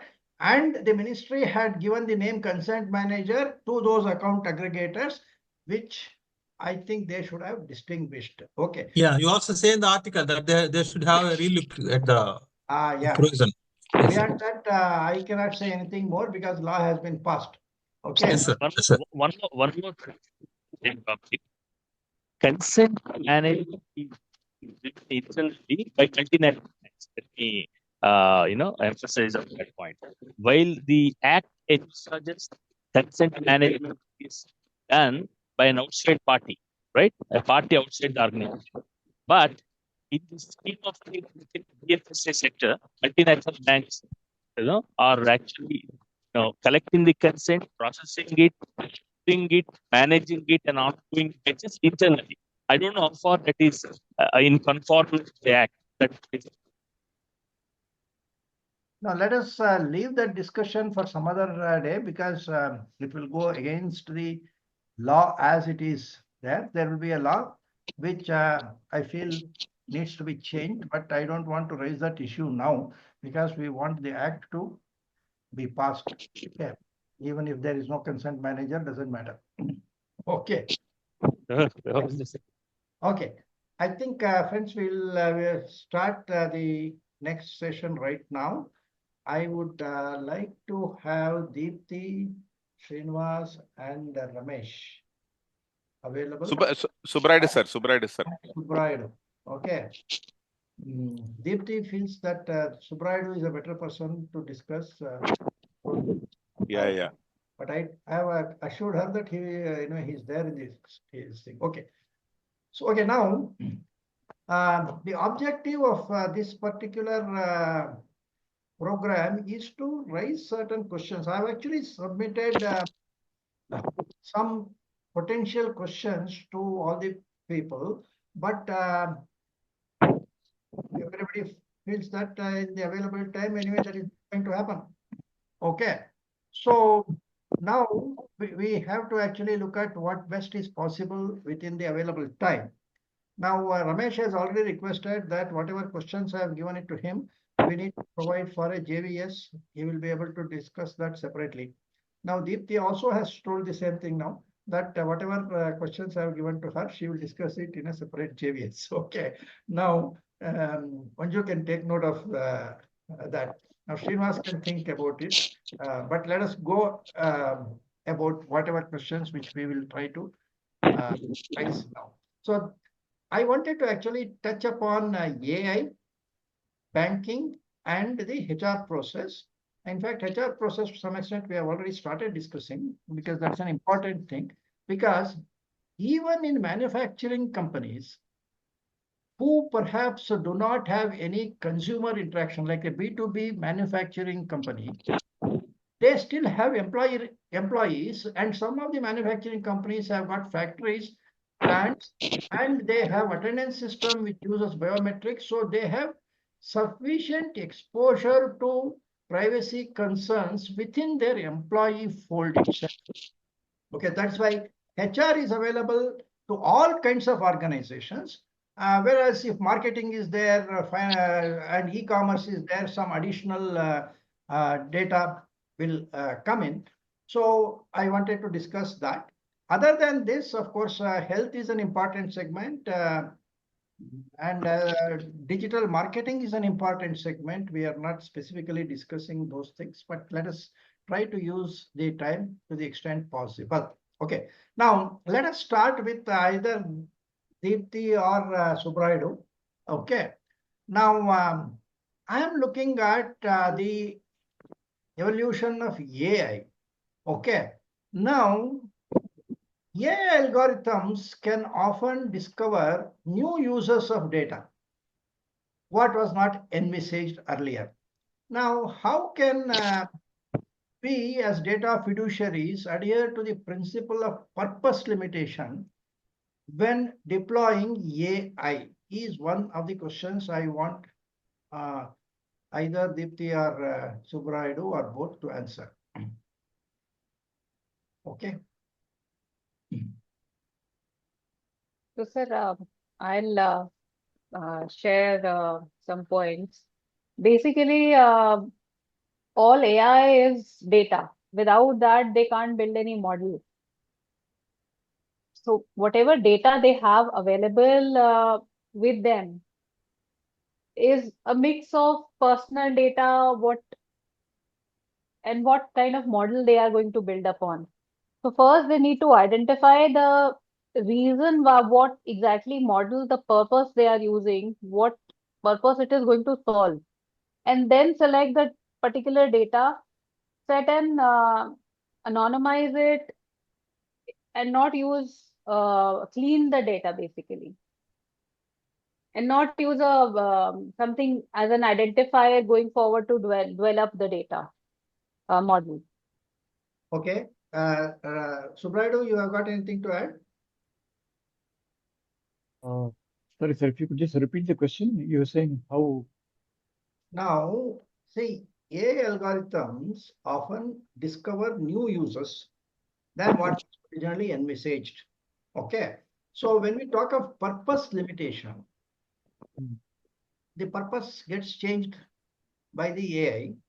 Now, how do we handle that in a manner so that what you sometimes call as function creep, there is gradual expansion of the purpose keeps on happening without our knowledge. How to prevent that? How do you put purpose limitation when you are a user of AI? Deepti spoke about the Okay, I got it. I got deployment the question. generation of AI models. That's a different thing. As a deployer, I am more worried. As a deployer or as a developer? See, for a developer, I think it is reasonably simple. See, because when you deploy AI, you'll deploy as a model, and models have got to be trained. And when you train a model, you know what the purpose for which you're going to train that model for. Okay. So if I am, let us say, in the market and I want to develop a new model, let's say the purpose of that model as I envisage is to, let us say, for example, uh, a self-driven car, for example, okay, or maybe something, right? Then I know the purpose. As long as I am using the data that I've collected for that purpose only, the purpose limitation is being solved. So if you change the purpose, I am assuming that if you change the purpose, it is not the same model, it's a different model that you're trying to create now, right? And if you want to explore if the data that you've already collected can be used to train a different model, then obviously the problem is the same old one. You have to go back to the data subject from whom you collected the data and seek their consent as to whether you can use this data to also train a different model. It might have a different purpose. That's the theory. Now, whether that happens in practice is a different issue, but I think if you go model by model, as you're in your DGPSA saying process by process, right? Then the new model is a different purpose. There could be finer aspect that while you are experimenting, you discovered something else, and that discovery might lead to possibilities of creating new models for addressing different purposes that may arise. But I think as long as you're model specific and modelers focus towards a specific purpose, that is how you would address it. You could go back to the data subjects and say that that's one way. Other is if you don't have any specific purpose and doing it just for research purposes, right? Research can be like applied research, and the other is generic research whose objective is to merely expand the boundaries of knowledge. Those kind of activities could also happen. Then in that case, in your purpose statement, when you collect data, you have to mention to the people that we are proposing to carry this kind of research and those kind of things. It's like a model without any specific purpose in mind as of now. Okay, So so we are continuing with the example Subha sir gave. So he said self-driving cars. I'll come back to a normal driving car where AI software is used to monitor safety and security. If we say that car is inbuilt to monitor how driving helps you, or you are driving a car and see and implement a security model for you, prevent accidents, something like that. That model was deployed earlier, but by monitoring that, you are collecting how that person is driving, what speed it is driving, what is the car usage, where it is going. So that are the additional data points. So the purpose, and then those data points can be used to generate a new model, say, and sell that, give that attributes to a insurance company. And basis your driving pattern, your insurance premium, car premium can be derived that. So that is beyond the purpose for which the data was collected. So that that will become more personalization. If you want to have a generic research on a particular area and not target the end consumers with that knowledge, that is where purpose limitation actually has to come in. Without I will go to Srinivas as a user, okay, in a, let us say, a banking system. Okay, let us say one AI supplier approaches him and says that I have got a AI tool. You please deploy it in your organization for doing something which you are doing now in a better manner. Okay. Now, this is a situation where a data fiduciary is using an AI algorithm which already has a model. Now, building the model and other things is what you discussed. And at that time, the copyright and other issues will come. And whether they have trained it on the basis of anonymized data or personally identifiable data. When you have used personally identified data, whether they have got the consent, that is a different issue altogether. Okay. Now, most of these large language modules have collected the data from the Google without any permission, without any idea about the copyright, how it will work. Now, most of these AIs can generate images. Now, I am only a user, okay, data fiduciary. Now, when I use one of these and then develop, let us say, an image, or let us say we have developed some content and I put it in my bank website or something like that, I want to know whether at that time, whether the banker or the data fiduciary has any concerns for this purpose limitation with reference to the data which he is now feeding. See, I am going to use a model. To that model, I am feeding my current customers' data. I am not bothered about what the model used while developing. If it is there, it is the responsibility of Google or OpenAI or something like that. Now I have adopted something. Now I am pushing my customers' personal data into this model and getting some output. Now there, what kind of consent I can take from my current customers. That is the purpose. Whether I can define a purpose and whether I have got control on what the AI is doing. These are the issues I want Mr. Srinivas to actually reflect on that. Yes, sir. So the complex situation you narrated, frankly. So I can tell you at a broader level. I may not be able to pinpoint the exact concern, address the exact concern that we just asked me. But at a broader level, in BFS sector, when a AI vendor, right, creates a algorithm, submits it to the bank, BFS. Now, it is incumbent upon the vendor to and declare the logic behind that algorithm. So, bank insists on the transparency of logic, right? Algorithm, code, basically it's code, algorithm. It has to be, Number two, when it comes to training, when it comes to model training, because here some models and then accuracy of the model is important. There is a clear-cut instruction to human intervention. So a human has to validate the decision arrived at by the AI. right? So exclusively AI used for detection, especially when the new user wants to make an account. So this is a liveness check, right? Liveness checks, liveness check. Yeah.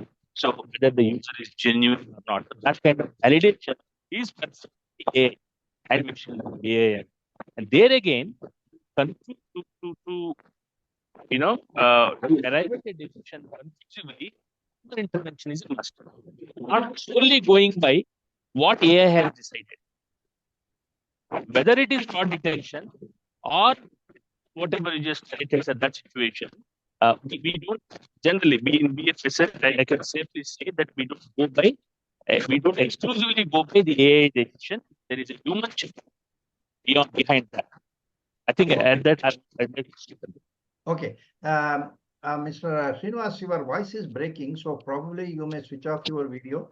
We'll see whether it will improve. Now I will go back to Ramesh. Ramesh, you are ready. Okay. Now, Ramesh, now we have been discussing the use of AI in two contexts. One is Sir, I think, so if I may interrupt you for 2 minutes, am I audible now? Now better, yeah. I think no. I just wanted to. What I was saying was, when it comes to BFI sector, the AI algorithms are to be transparent. Number one. Number two, be it fraud detection or any other purpose, wherever AI is employed, a human checking mechanism is also in place. Absolutely. Simultaneously. We don't go exclusively by what AI has decided, right? We check it with the help of a human being or any human resource. So that is what I wanted to just I understand that. I got that point. Navi sir. Ramesh, yeah. Navi sir, very quickly, that's exactly even healthcare sector is happening. Yeah, the physician or a helper, whatever you call in the hospital, right? He validates the data generated by the model before it is being sent to the data principal or data subject. A query has been made, right? I have so-and-so problem in my eye. What would be the nearest good hospital available? Who is the good surgeon available? Can you share me that address, etc., etc.? Is being raised, let's say, so that AI goes and generates it.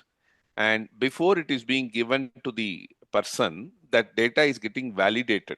Is it correct or twist? Because it's a health related.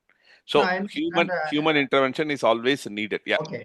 Human intervention at the time of using the data generated by the AI. Absolutely. What you are saying now. So, sir, from the healthcare side, a model is used to diagnose some particular patients for a particular disease or a illness, and which is okay. But we have got, say, 100 people diagnosed in that particular area with an X disease.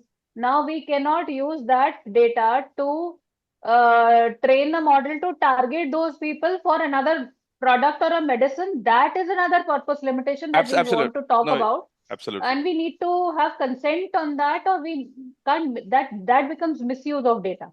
Absolutely. Now, also one more, sorry, and we need to clean the data, basically remove the personal attributes of those people.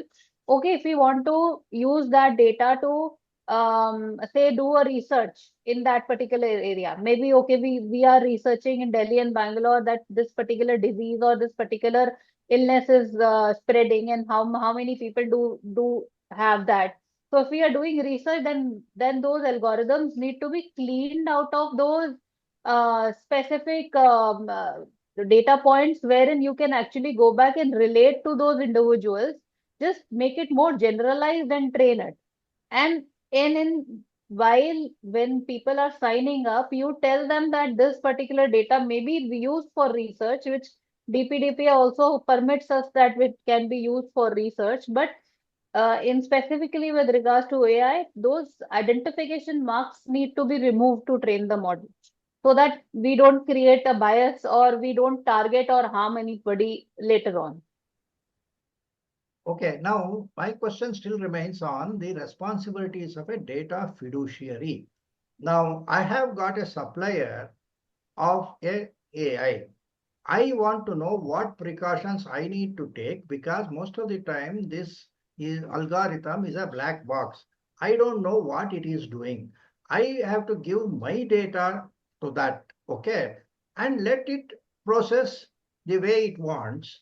And our Indian law, under the rules which have been prescribed by the government, suggests that if a data fiduciary uses AI, then he has to exercise due diligence to ensure that the PDPA is complied with. So I am responsible for my data principles data, which goes into this algorithm, and then that algorithm gives an output based on its training. Is it going to use my data to learn something and use it in a third place, or send it back to its OpenAI or somebody, so that that model gets trained in a bigger way, is my concern. Because if that is required, then my consent has to say, I will provide your data, whether it is in de-identified form or whatever it is, that to OpenAI as a company. They may use it for retraining the algorithm in some other way. Now that is where I have a problem, because the AI algorithms are not as transparent as they are, and data fiduciaries are not insisting on a kind of certification of the supplier, saying that my algorithm which I am supplying to you does not do things which are not permitted in DPDPA. If so, I take the responsibility as a joint data fiduciary. Do I have that kind of a possibility? If I am a hospital, or let us say any other organization, I want the AI supplier to come and give me an assurance that he is a joint data fiduciary and he will take responsibility for compliance. Is that something which you as data fiduciaries would like to do or should do? Sir, very short answer. The answer is yes. Yes. Any vendor, whenever he supplies AI related, piece of code or application, whatever, he needs to provide a sign off on A, the transparency of the code, B, the functionality of the actual code, what it does, right? And C, he needs to also certify that the specific build that AI delivers the objective of the code, right? And it is not misusing the existing system. Yes, there is a certification that is in place. That's the answer. Very good. Yes. Very good. So we need to actually develop some kind of a contractual document. Of course, your ISO 42011 should have some kind of a assurance certification mechanism. Okay. Now, here, as a data fiduciary expected to do due diligence, I may put up one condition to the data supplier of this AI algorithm, that at least give me a certificate similar to what you would have given under the EU AI Act, okay, which is a due diligence. Of course, otherwise I have to draft my own assurance certificate, but otherwise I will have to adopt the EU model. Am I correct, Ramesh?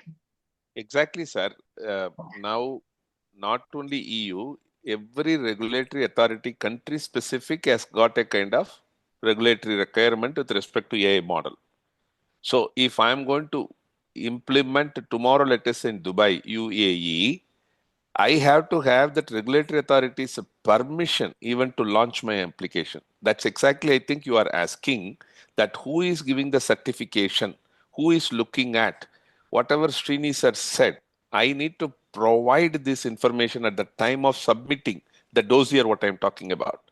The Yes. algorithm, what I have used, the code, what I have developed, and the testing, what I have done with the test cases. And I need to have kind of confidence assurance to them that it's taken care of with respect to bias, it's taken care with respect to the data anonymization or whatever, right? Good. It has to be. Yes, sir.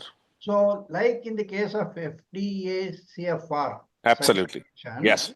where we ask the developer to tell us what testing you have done and other things Correct. to ensure that it Correct. is meeting this thing. A Correct. similar system has to be developed here, so that the AI supplier will give an assurance certificate, which is not just a bland certificate that I assure you. He Correct. has to actually give something more to justify that these are the testing processes I have got, these are the models I have using, this is how I collect. So some thing more detailed than a mere certificate, half a page, one paragraph certificate is required as a part of due diligence under DPDPA. That is the Sir, I will go one step ahead. Let me also brief you all. In our global operations, any vendor or a third party who fails to provide a certification of this nature, right, is placed under enhanced due diligence program, EDD, not just due diligence. There is another, bigger bracket where this enhanced due diligence. A vendor who is placed in enhanced due diligence for non-compliance on any regulatory requirement will be phased out within 6 months. That's so within 6 months his vendorship is cancelled. So before that happens, he is under the enhanced due diligence program. So there is a legal consequence also. Let me tell you all. Say, I have to apologize to the participants because I have not introduced my panel members properly. Okay, Srinivas is of course our chapter president in Hyderabad, and he is actually, I think, the designated DPO for Bank of America, if I'm correct. I'm not the designated DPO as such, but I actually get into the domain. Yeah. Deepthi also works in the banking environment. She is the president of our Delhi chapter. Subbaraidu is the past president of the Bangalore chapter and an entrepreneur. Okay, Ramesh has been introduced earlier. So all of them are speaking from their vast experience. And I think Subbaraidu and Deepthi recently went through some certifications on AI also. So that was the reason why I wanted them to share some of their knowledge. One thing, when in your question, somehow it comes out of your question that you're trying to fit AI compliance into a DPDPA law. Okay. As of now, India does not have an AI law. Controller, processor versus a developer deployer are two totally different ball games. So whenever the moment you asked that question, I knew that we are still trying to fit a square peg in a round hole. That is there. First, we have to have an explicit AI law. If we have differences with the EU AI Act, but all these compliances will be extra. See, tomorrow people will say, I've done this, but if he falls short, there's nothing to hold him accountable for. If you say, now I will come to that question of what will be the responsibility of the supplier. If I say he is a joint data fiduciary, he cannot escape the responsibility. So AI algorithm supplier should not become only a software supplier without responsibility. Okay. I want the due diligence request as a part of our due diligence. I will ask that AI supplier, we are anyway getting into some kind of a contract. In that contract, the responsibility for the AI algorithm should be taken by the supplier. Then, so, sir, but they can come back saying under DPDPA that the purpose and means of this particular data is being set by the data fiduciary. Correct. Say, but the means I collected it and I am determining that this model be developed for this particular purpose. Are you giving me the code? If you are sharing the code, or if it is an open source this thing, then I will agree that I will appoint an expert to go through that. Are you willing to share your AI code to me? If not, take the responsibility. Don't tell me that I will not tell you how my software is processing, but I will not take responsibility. No, Navi sir, I disagree here. And once again, this comes from the faulty thinking of fitting square pegs to round holes. Okay. Again, the AI situation is not amenable to be fit into developer deployer kind of situation, particularly if you're talking about large language models. Okay. If a large language model will continuously keep learning based on the data that has been fed into it. Okay. Now, the example that you took is somebody took a set of data, trained a model, giving it to a deployer, and the deployer himself is once again feeding live data into it, and that model could continuously be changing because of the live data that this deployer is now feeding into it. As a developer, I might say that okay, my model will work under these conditions based on this type of data that I fed it. Okay, now if being aware of this, I am feeding certain data which does not fit into that narrow band, and that data has got certain different attributes, and I am declaring upfront that my model is handled to behave in such a way as long as you feed data of this kind. Now, you as a deployer are feeding different kind of data to it. Why should that be my responsibility? So, see, these situations are not contemplated under simple processor controller relationship. The situation is different. The law is not suited to handle this kind of situation. That is the reason why you need a separate AI law. Let us not try to fit square pegs into round holes. If there is going to be a separate AI law, what is it supposed to do?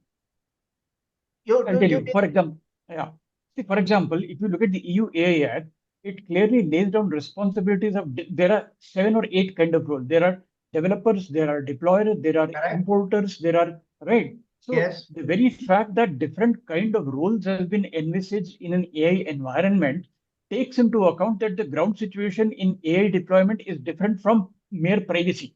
Correct. Okay. So therefore, if we were to have had an equivalent of an AI Act in India, then I would answer your question as, please figure out whether you are a developer or a deployer, and based on a law which says if you're a deployer, these are your obligations. If you're a developer, these are your obligations. Then it becomes very clear.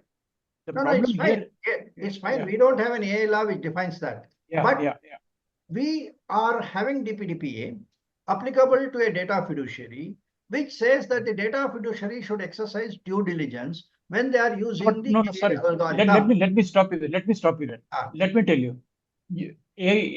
Our DPDP is only fiduciary. Okay. Are we clear whether a deployer and a developer both are not fiduciaries?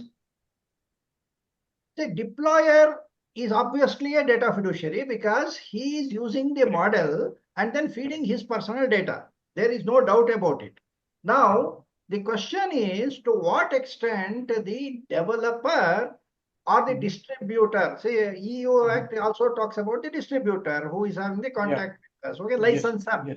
Whoever licenses the AI algorithm to the data fiduciary, what are his responsibilities? Can he say that I will give you a software which does whatever it wants, it can turn rogue, it can hallucinate, etc., etc., but all the responsibility is yours. Okay. Now, another thing I want to ask is, if I use an AI algorithm, feed my data into it, I would like to say that the output you are giving me from whatever you have learned elsewhere, okay, and you are also perhaps learning something from my data and modifying and giving me more accurate data, but I will not permit this learning to be taken back to your, say, mother model. This is like in copyright law. Okay. There are situations where I use the services of a person to develop something for me, some copyright work for me. But I will not allow him to take back my copyright to him because I'm paying him as an employee or something like that. Okay. And his relationship with me is only employer-employee. He uses my systems, my learnings. I also have an NDA sharing my data. Then he develops some copyrighted material for me. Now that copyrighted material, he cannot claim any right unless it's a contract in which I agreed that he can reuse that as a framework or something. So similarly, in the AI, so I don't want a final answer here because we may not have a final answer here. I'm only trying to raise an issue that as a data fiduciary, I will ask the model supplier. Okay, it's actually a product supplier. Okay, model is behind the product. Okay, I'm not having a contract with OpenAI or something like that. Somebody who is deploying that. But I am sure that I can configure the working of the AI software in such a manner that it is like in-premise kind of an activity. It will work in my premises and it will take my things, and in the back end, it will take its earlier learning, which I am not bothered actually. Okay.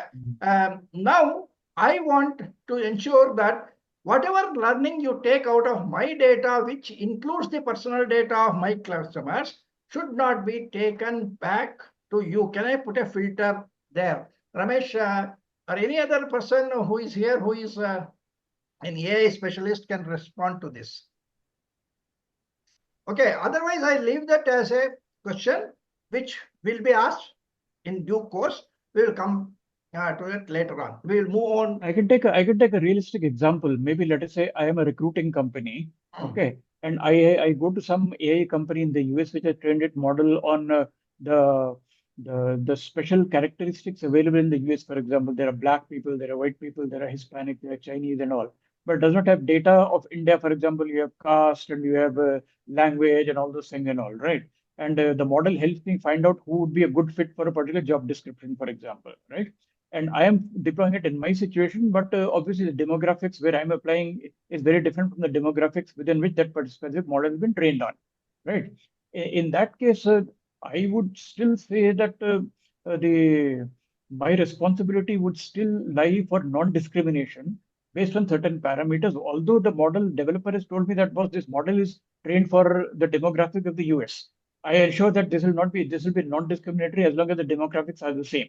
But this model has never been deployed in your kind of demographics. Please be aware of it. That is how I would expect the model developer to have given me. Now I'm the deployer, right?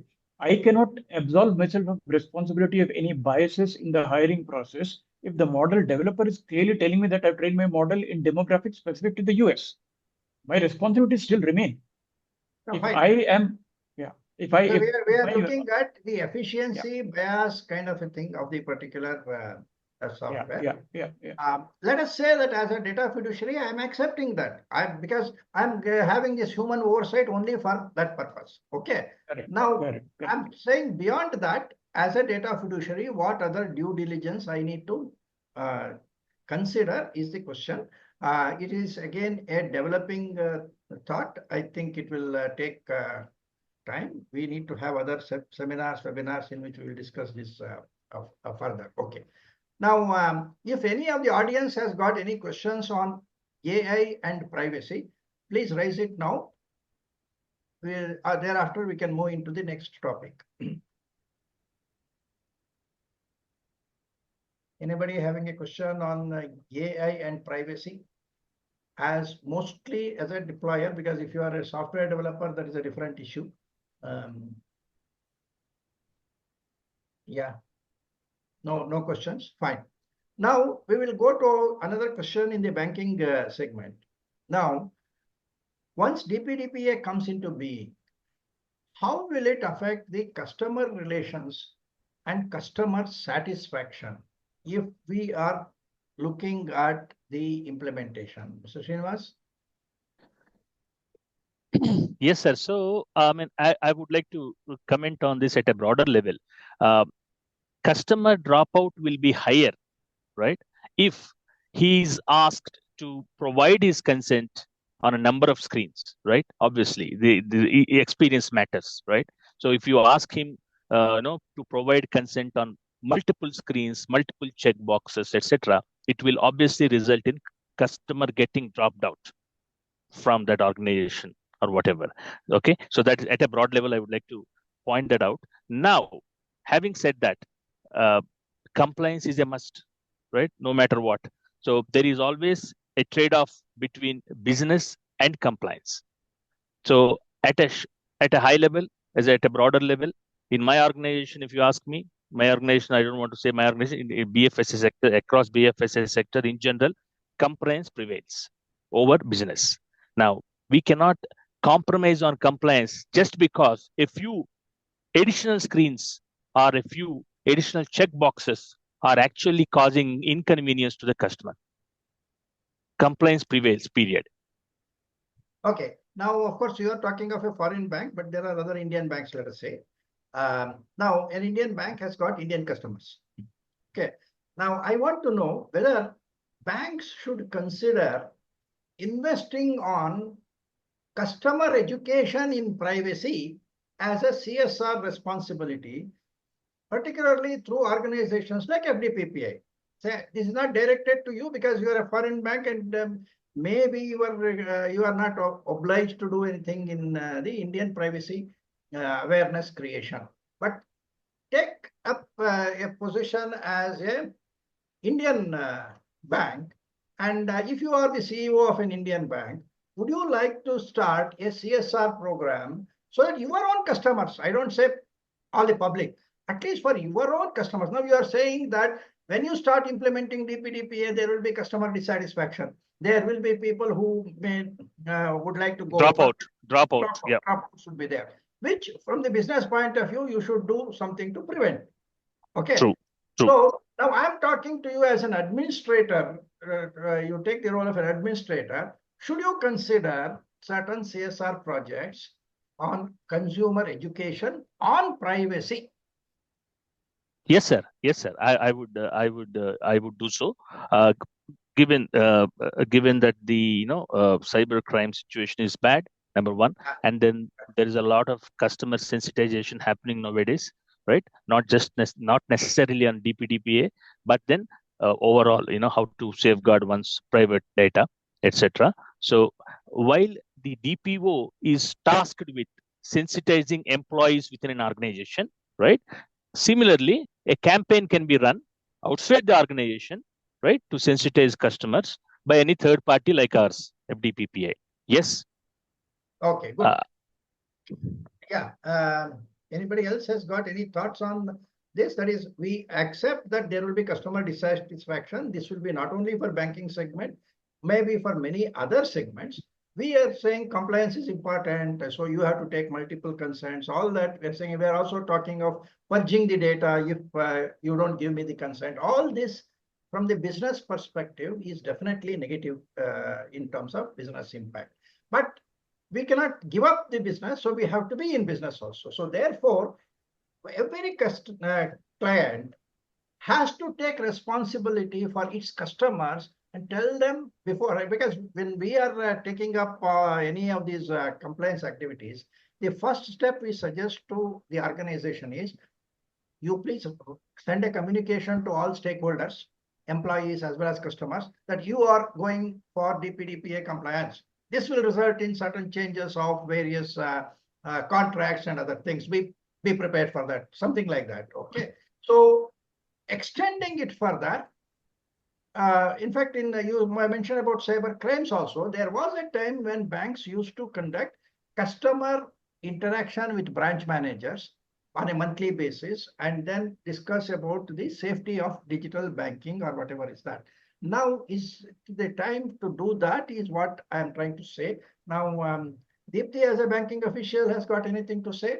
I'm talking of not foreign banks, at least the Indian banks.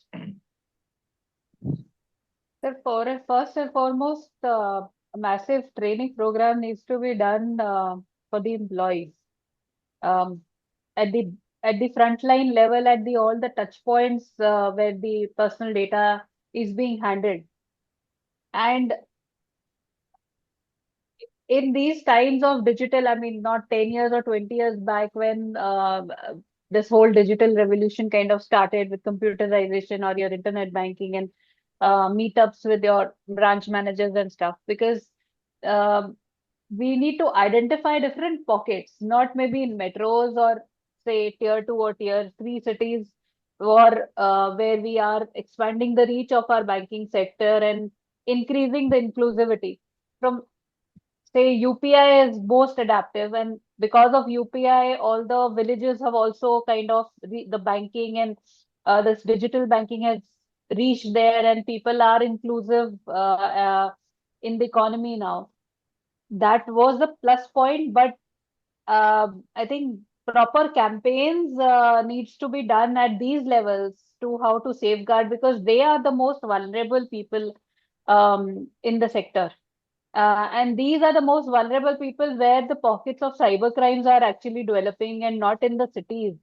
There are what I personally feel is that if we identify the mule accounts that have been, I mean, government's proposition of Jan Dhan accounts was one proposition of inclusive everybody so that subsidies can be going there and benefits can reach people and people start interacting and reach a vast network. But those the black pockets that have been identified with regards to mule accounts.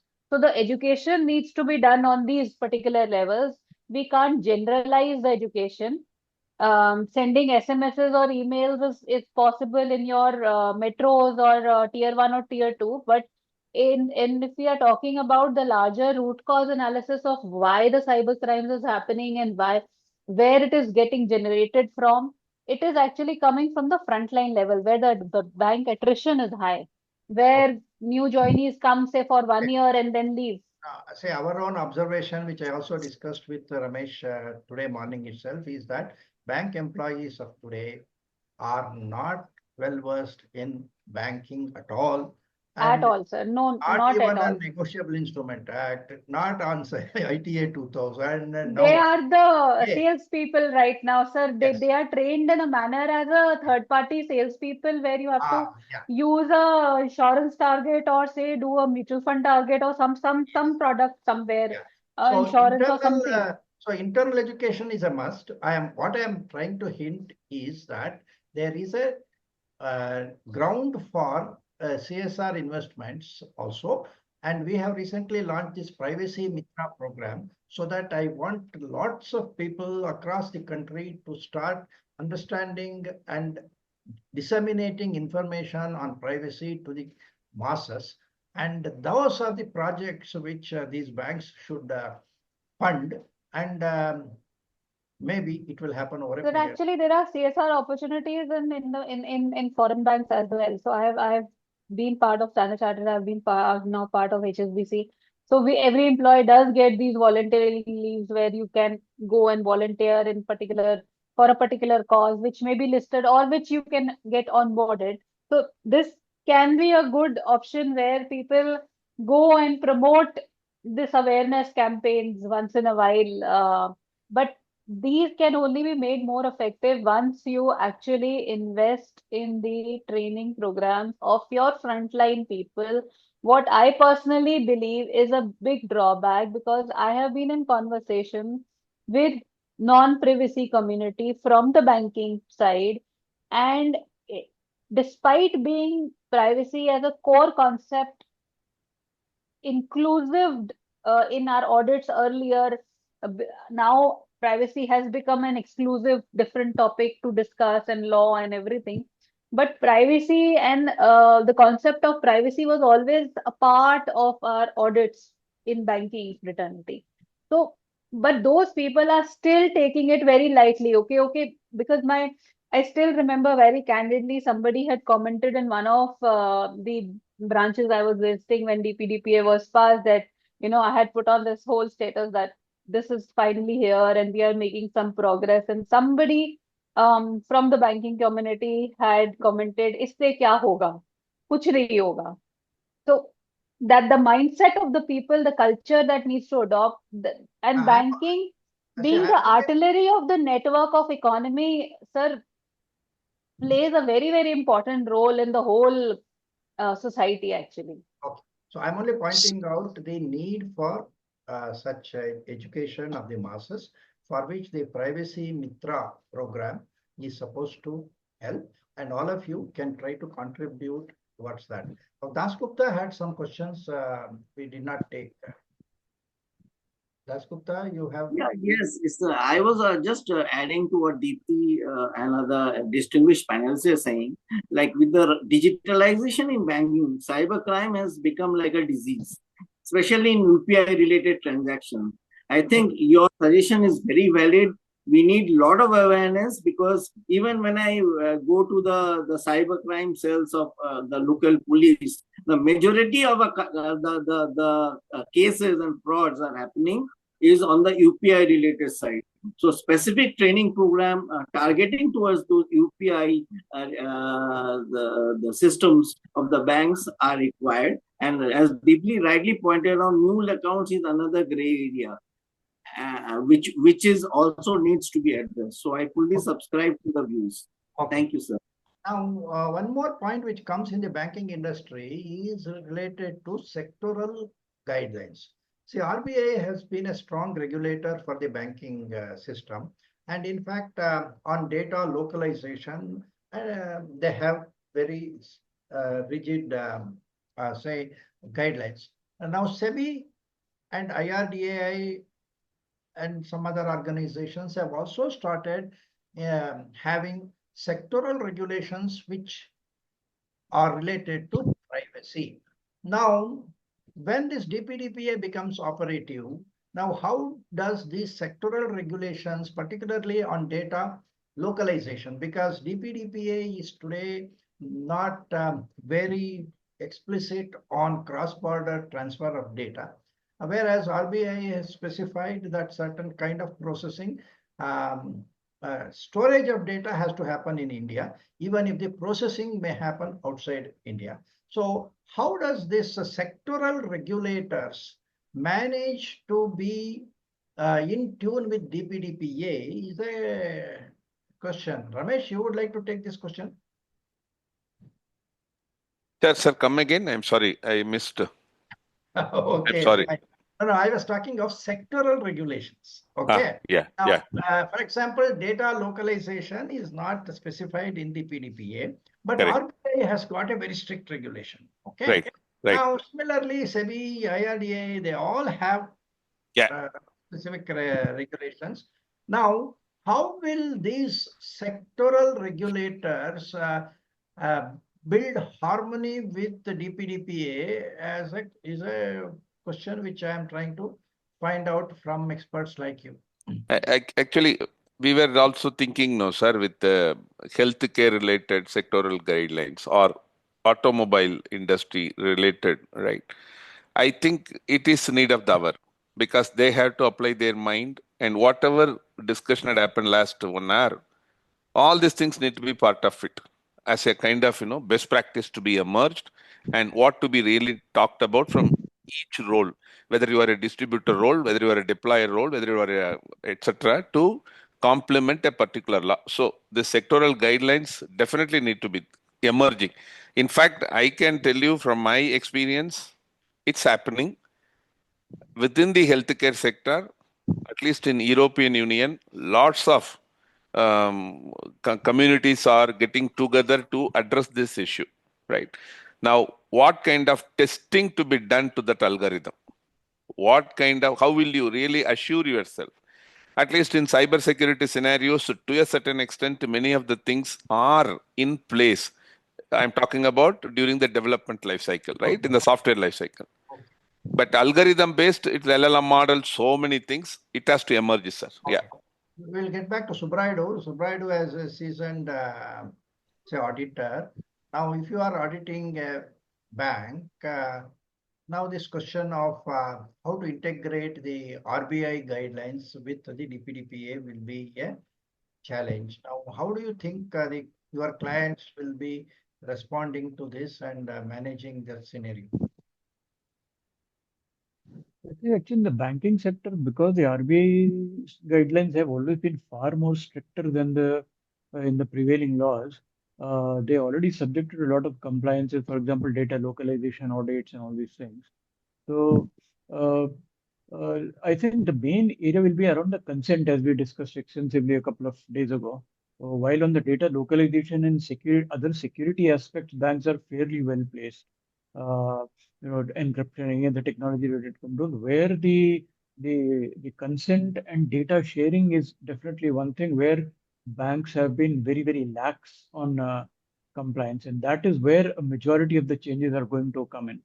Um, so I think that is where an area where banks will have to get their act uh, properly, and also data sharing with third parties also. We have many places, almost all the banks, they rely on a lot of network of agents to bring in loan applications to them, and the agents kind of do store a lot of data. So pushing that compliance down to that chain of those agents from whom they uh, get these data and their applications, and ensuring that these agents also remain compliant with the provisions of the DPDPA, that I think is going to big focus area for banks, definitely. Yeah, Srinivas, can you? Yeah, sir, strictly confining to the act. Okay, you just mentioned that, there is payment system related data should be stored locally. It's a master directive that came from RBI in the year 2018.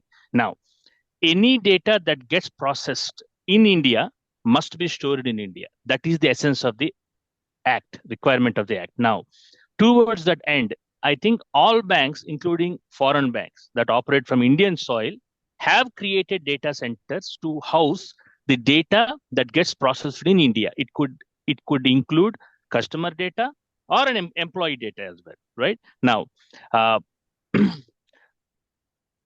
if you are storing data on cloud, I'm speaking from a technologist perspective. If you are uploading your data to cloud, within cloud, there is a provision to define the region. Okay, and under the region you have zones. For example, if I'm using, say, Amazon, AWS as vendor for my cloud, I can define that all India data must be stored within a data center that is physically located in India. So that takes care of region requirement. When it comes to zonal requirements, I have data centers, say, in Pune, in Chennai, and Hyderabad. These are zones. Within region, there are zones. So this is how the technology architecture is built on cloud. If you compare that to on-premise, when you say on-premise, which means non-cloud. Okay, so you have a physical data center, right? And you store all the data there, as opposed to storing it on cloud. When it comes to enforcing controls, data controls, and we have three variations.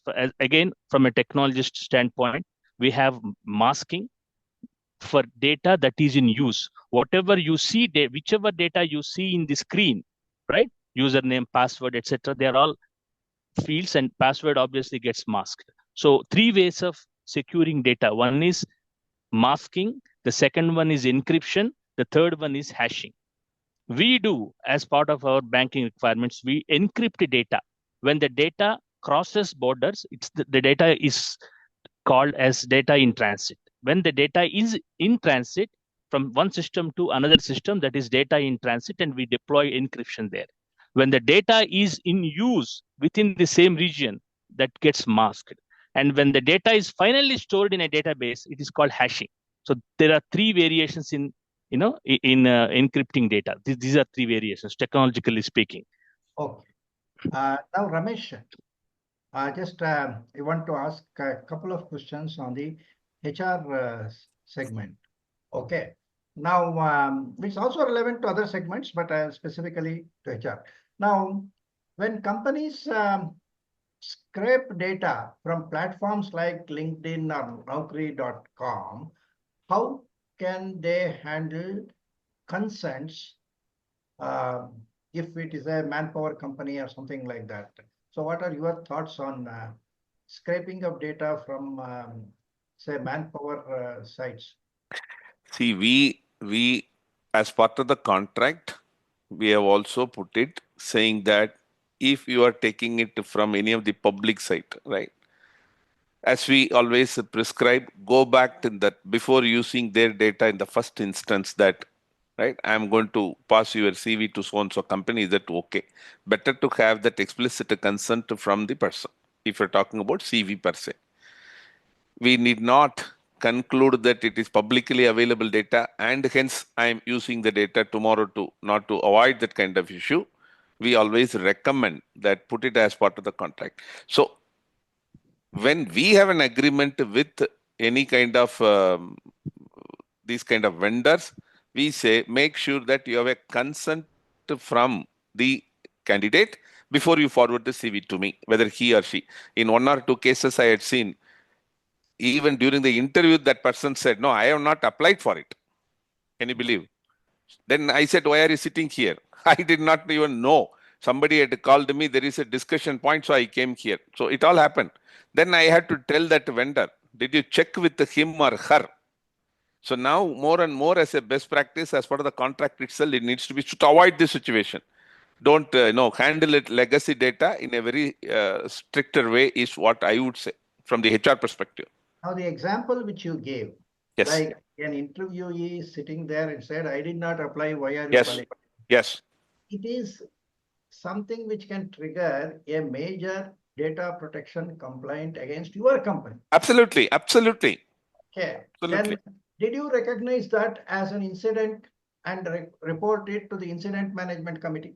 No. First thing is that I took it with the vendor who had pumped in that particular Okay. CV to me. On that side, you have done it. And Now, number on one. the other No, side, coming. Yep, obviously. I have also contacted my procurement agency, procurement function to say that have we taken care of this? Because these are all the new things which is emerging. They themselves don't know. They said that, no, we will look into all the existing contracts now and then we will put this clause also saying that, make sure that you have a formal consent from the candidate before you pull them in for any kind of discussions and etc. should you not have recorded this as an incident in your organization? Yeah, answer is yes and no. Because it will create a problem for us also during the investigation. And the answer is yes and no. Yes. So wherever it is needed, we have to, yeah. So during an audit, when we were asking a question, a recruitment company, right? Yeah. Their HR person said, we asked them, how long do you keep the data once you receive a CV? They said, we never delete it. Yeah. Yeah.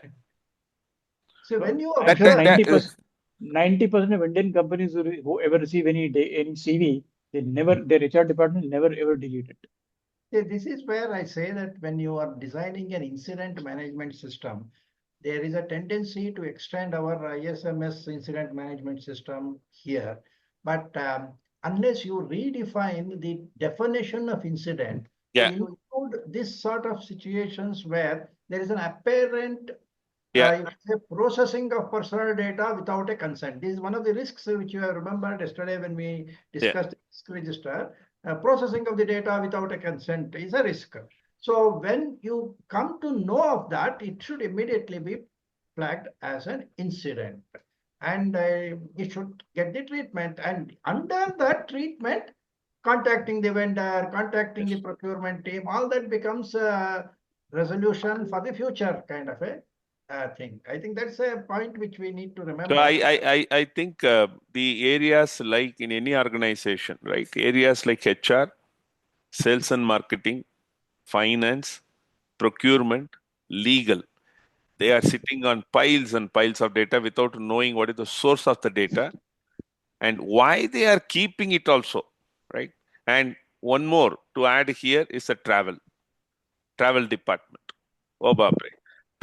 I'm sure my passport still lies in, the previous company where I traveled with that travel agency. I don't think they have removed it, even my passport, copy of my passport. So I think that's where Navi sir really, even one of the DGPA principle where we say, right, strongly that you need to relook at all the vendor contracts. Time has come to look into from privacy perspective. I will not even say DPDPA. I understand that in our land we DPDPA, but we need to relook at all these kind of issues that finally who is the owner and data retention need to be linked as we discussed yesterday to purpose limitation, right, and to data minimization. So all these things have to go hand in hand. Yes, Navis. So just a point there, Mr. Ramesh. So as a regularly periodic audits do happen, right? So as opposed to periodic audits, we also have something called concurrent audits. Some banks are doing concurrent audit as the transactions happen. Super. Right. So when the transactions happen contemporaneously, if you conduct an audit, you will understand whether that transaction is complying with all regulatory and legal requirements. So just to support your view. No, a very valid point. I am aware at least a little bit more stringent factors are available with the banking sector. To my knowledge, right? You can vouch for it, say yes, no, but not in the kind of other environments, especially in IT. Sorry to say, people do not have any clue what kind of data they're sitting on. With all the technological advent what we have, right? The particular artifact can be stored in a single place, and it could be given access. Rather than that, it is existing in multiple places. If you wanted to remove it now, where to start? That itself is a big project. People don't have an idea. I am aware of so many kind of instances like this. Navi sir, sorry. No, in the previous version of the DPDPA, this concurrent audit was Yes, suggested. correct.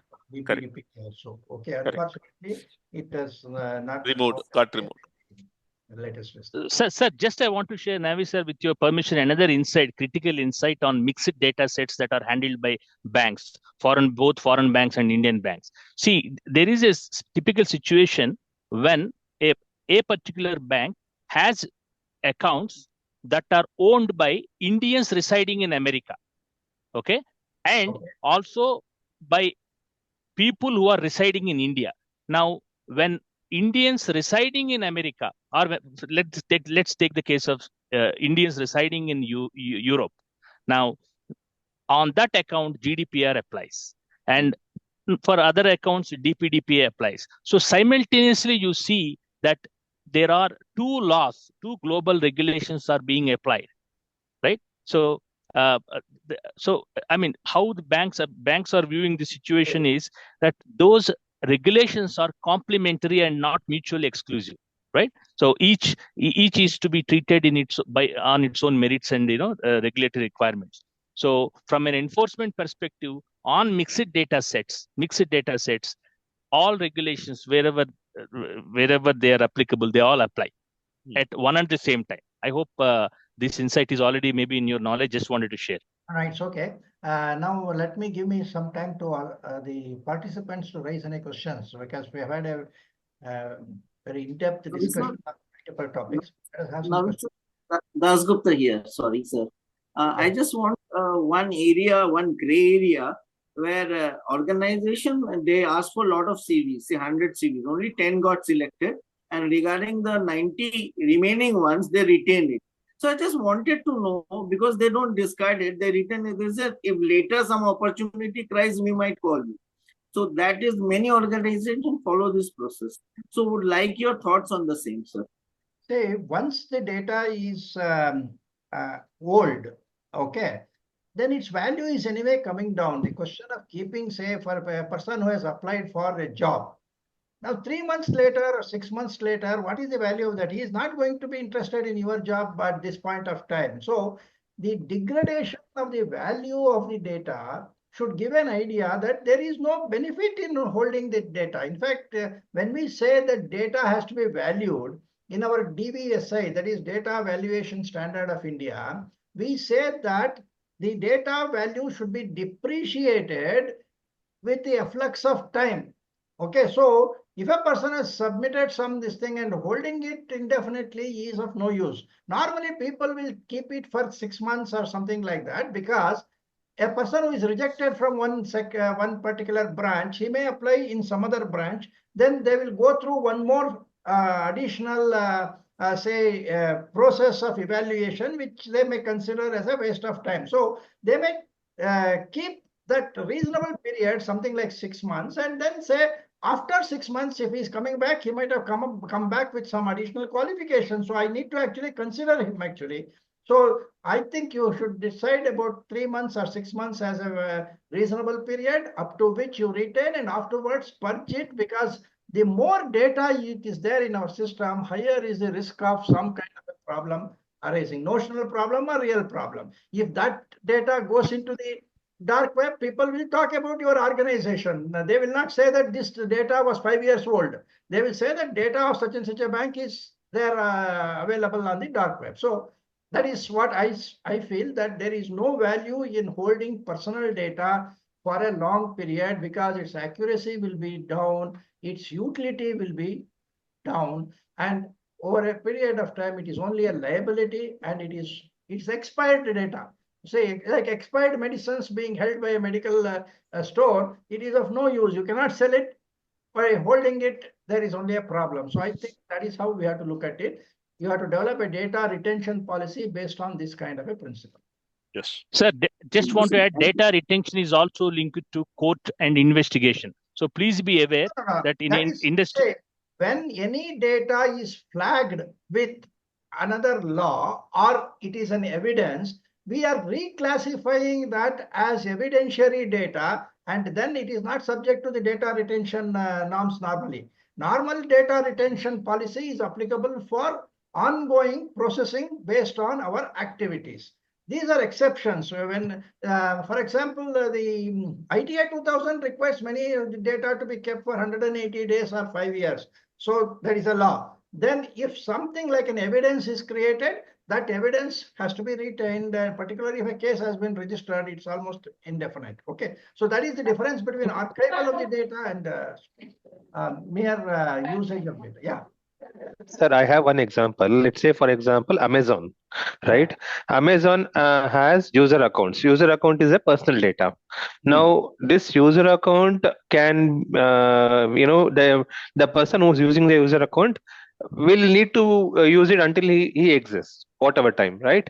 Now, how will Amazon define such retention policies for these user accounts? They Do will they take the say consent. They will take the consent. If I correct? want to hold my 5 years lifetime data, it's my choice, and I will tell them they have to ask me. That's all.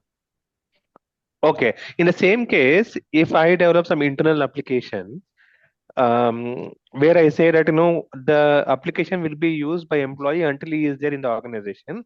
After he moves out of the organization, as long as he has this central access, it will be there. The moment he moves out, he will not have the domain access itself.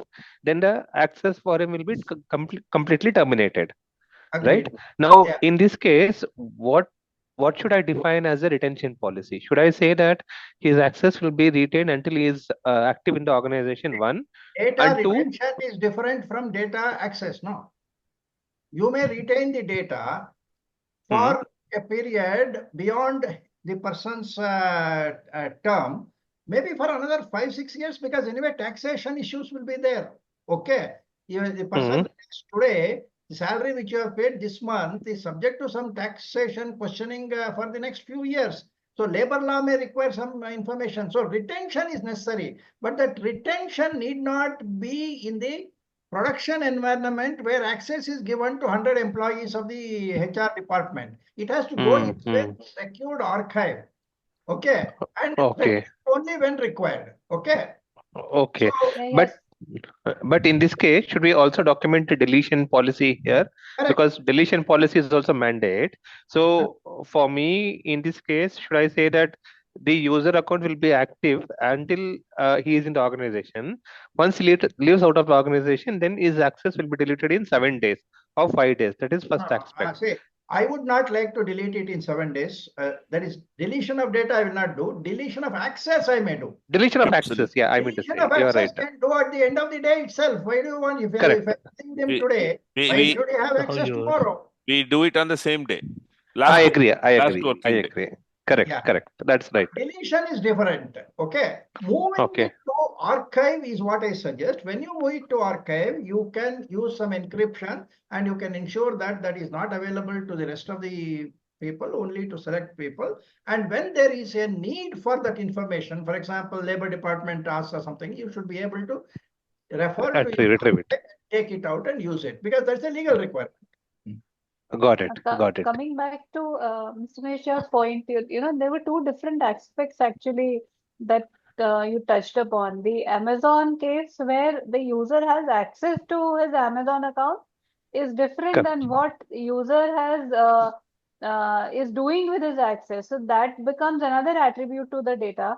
Plus another attribute comes in when he's actually purchasing it. So listing out and keeping a record of actual transactions which he has done is one data attribute that I'm collecting. Because it is a payment where money has exchanged and he's transacted, I may want to retain it for a while so that tomorrow some refund dispute, something doesn't come up. Plus, there is another attribute when I go and log in on my Amazon account, I'm browsing through and my browsing history and what my likes and dislikes are and all that.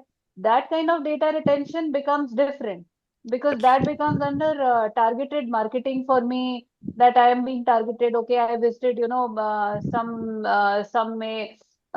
kind of say I went and bought some mobile and then I did not buy it, but just I was browsing that data. So that deletion of that data comes another bucket. So there are 2-3 different buckets that we are talking about here. DPDPA rules has addressed this, and it has said that any e-commerce organization with more than 2 crores of customers, if they see a customer not coming back to use the service for 3 years, you should delete it. That is, there is a limitation period for a customer who is, let's say, he has not used Amazon for 3 years continuously, like your dormant and inoperative bank. Okay, then you have to give a notice, which is 48 hours notice, and then the rules is suggesting that it should be deleted, and that is applicable to e-commerce entities with more than 2 crores this thing, then gaming companies with more than 50 lakhs customers, and social media intermediaries with more than 2 crore customers. Okay, so there is an indication that a limitation period of 3 years may be used. But apart from that, you have to look at your data retention policy. If law says 3 years, obviously you have to incorporate that also into your policy. But Got it. but all the B2C startups also should be considering this, irrespective of their volume that the government is prescribing, because now so many this business has a direct app to reach out to the client, and there are cases when maybe 2 years back or 1 year, 6 months back, I would have bought something from them, and I may not go back. Even I don't remember logging into that for a year after, and then that kind of data monitoring and activities and retention should be incorporated by such people as well. Every B2C uh, uh, no, needs to See, consider these. if people use our data valuation proposition, these things will automatically show up and tell them that I'm having junk data. The moment they see junk data, it has to be deleted. It's like a manufacturing company. You are having data which is expired or no longer useful. Somebody has to tell the inventory manager that why are we wasting godown space for this, and we have to know this. Similarly, here also, if you incorporate the data valuation model, which DGPSI suggests, perhaps there will be an automatic counter running. Of course, subsequently, somebody will have to take a management decision whether it should be deleted or it should be retained or it should be anonymized and used for research. See, if you really want to keep the data and you develop a pattern out of that data, that pattern has to be de-identified of the personal data. Then you can put it into a research data. Then there is no limit for you. You can keep it for as long as you want. So these are the policies you have to think of for data retention. And I believe going forward, sir, with agentic AI coming in and lot of these filling up these places, a lot can be helpful also, but then the whole governance aspect might change. Yeah.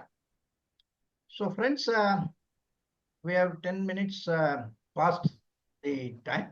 So if there is any more questions, we will take it. Otherwise, we will close it. Any more questions? Next week, we have to complete a few points which are left today, and then I will cover the DPDPA rules, and then we will go into DGPSI Lite and DGPSI version. So all that we have to cover next week. Along with that, we want to cover a few case studies also if it is possible. Okay, friends? Sir, just on that data across the border, what do you call cross-border data movement, there is a RBI guideline that says and that prescribes that no data is transferred to countries that are sanctioned. Just want to share this with you. Okay. Any list of such sanctioned countries are there? There are many. Sanctions, there and there are, for example, I can tell you some 4 or 5 countries that are in the Syria, western part Cuba, of Africa, Nigeria, to give you a ready example. Srinivas, you can please share that in our group or something like that. It's an interesting this thing. It will add to sanctions list is there, and then FATF high risk countries are also there, though it is not restricted, but banks do follow because of the AML guidelines. Okay, it is not just that public also should know. So because we can recommend that these should be considered as, in terms of due diligence, negative countries for negative list of this DPDPA. Okay, so maybe the financial requirements are different. Even our Information Technology Act, Section 43 capital A rules says that transfer is permitted only to countries which have got adequate security. And that 43 capital A will remain until this DPDPA takes over. So that is remaining, and because it is a data of fiduciaries' responsibilities and there is a concept of due diligence, if some organization like RBI has declared some countries as negative countries, it is better we incorporate that as part of the recommendations under our DGPSI, Mr. Ramesh. Yes, sir. Absolutely. Under Absolutely. Section 16, we'll say that these are the countries which should be avoided. Okay. Yeah.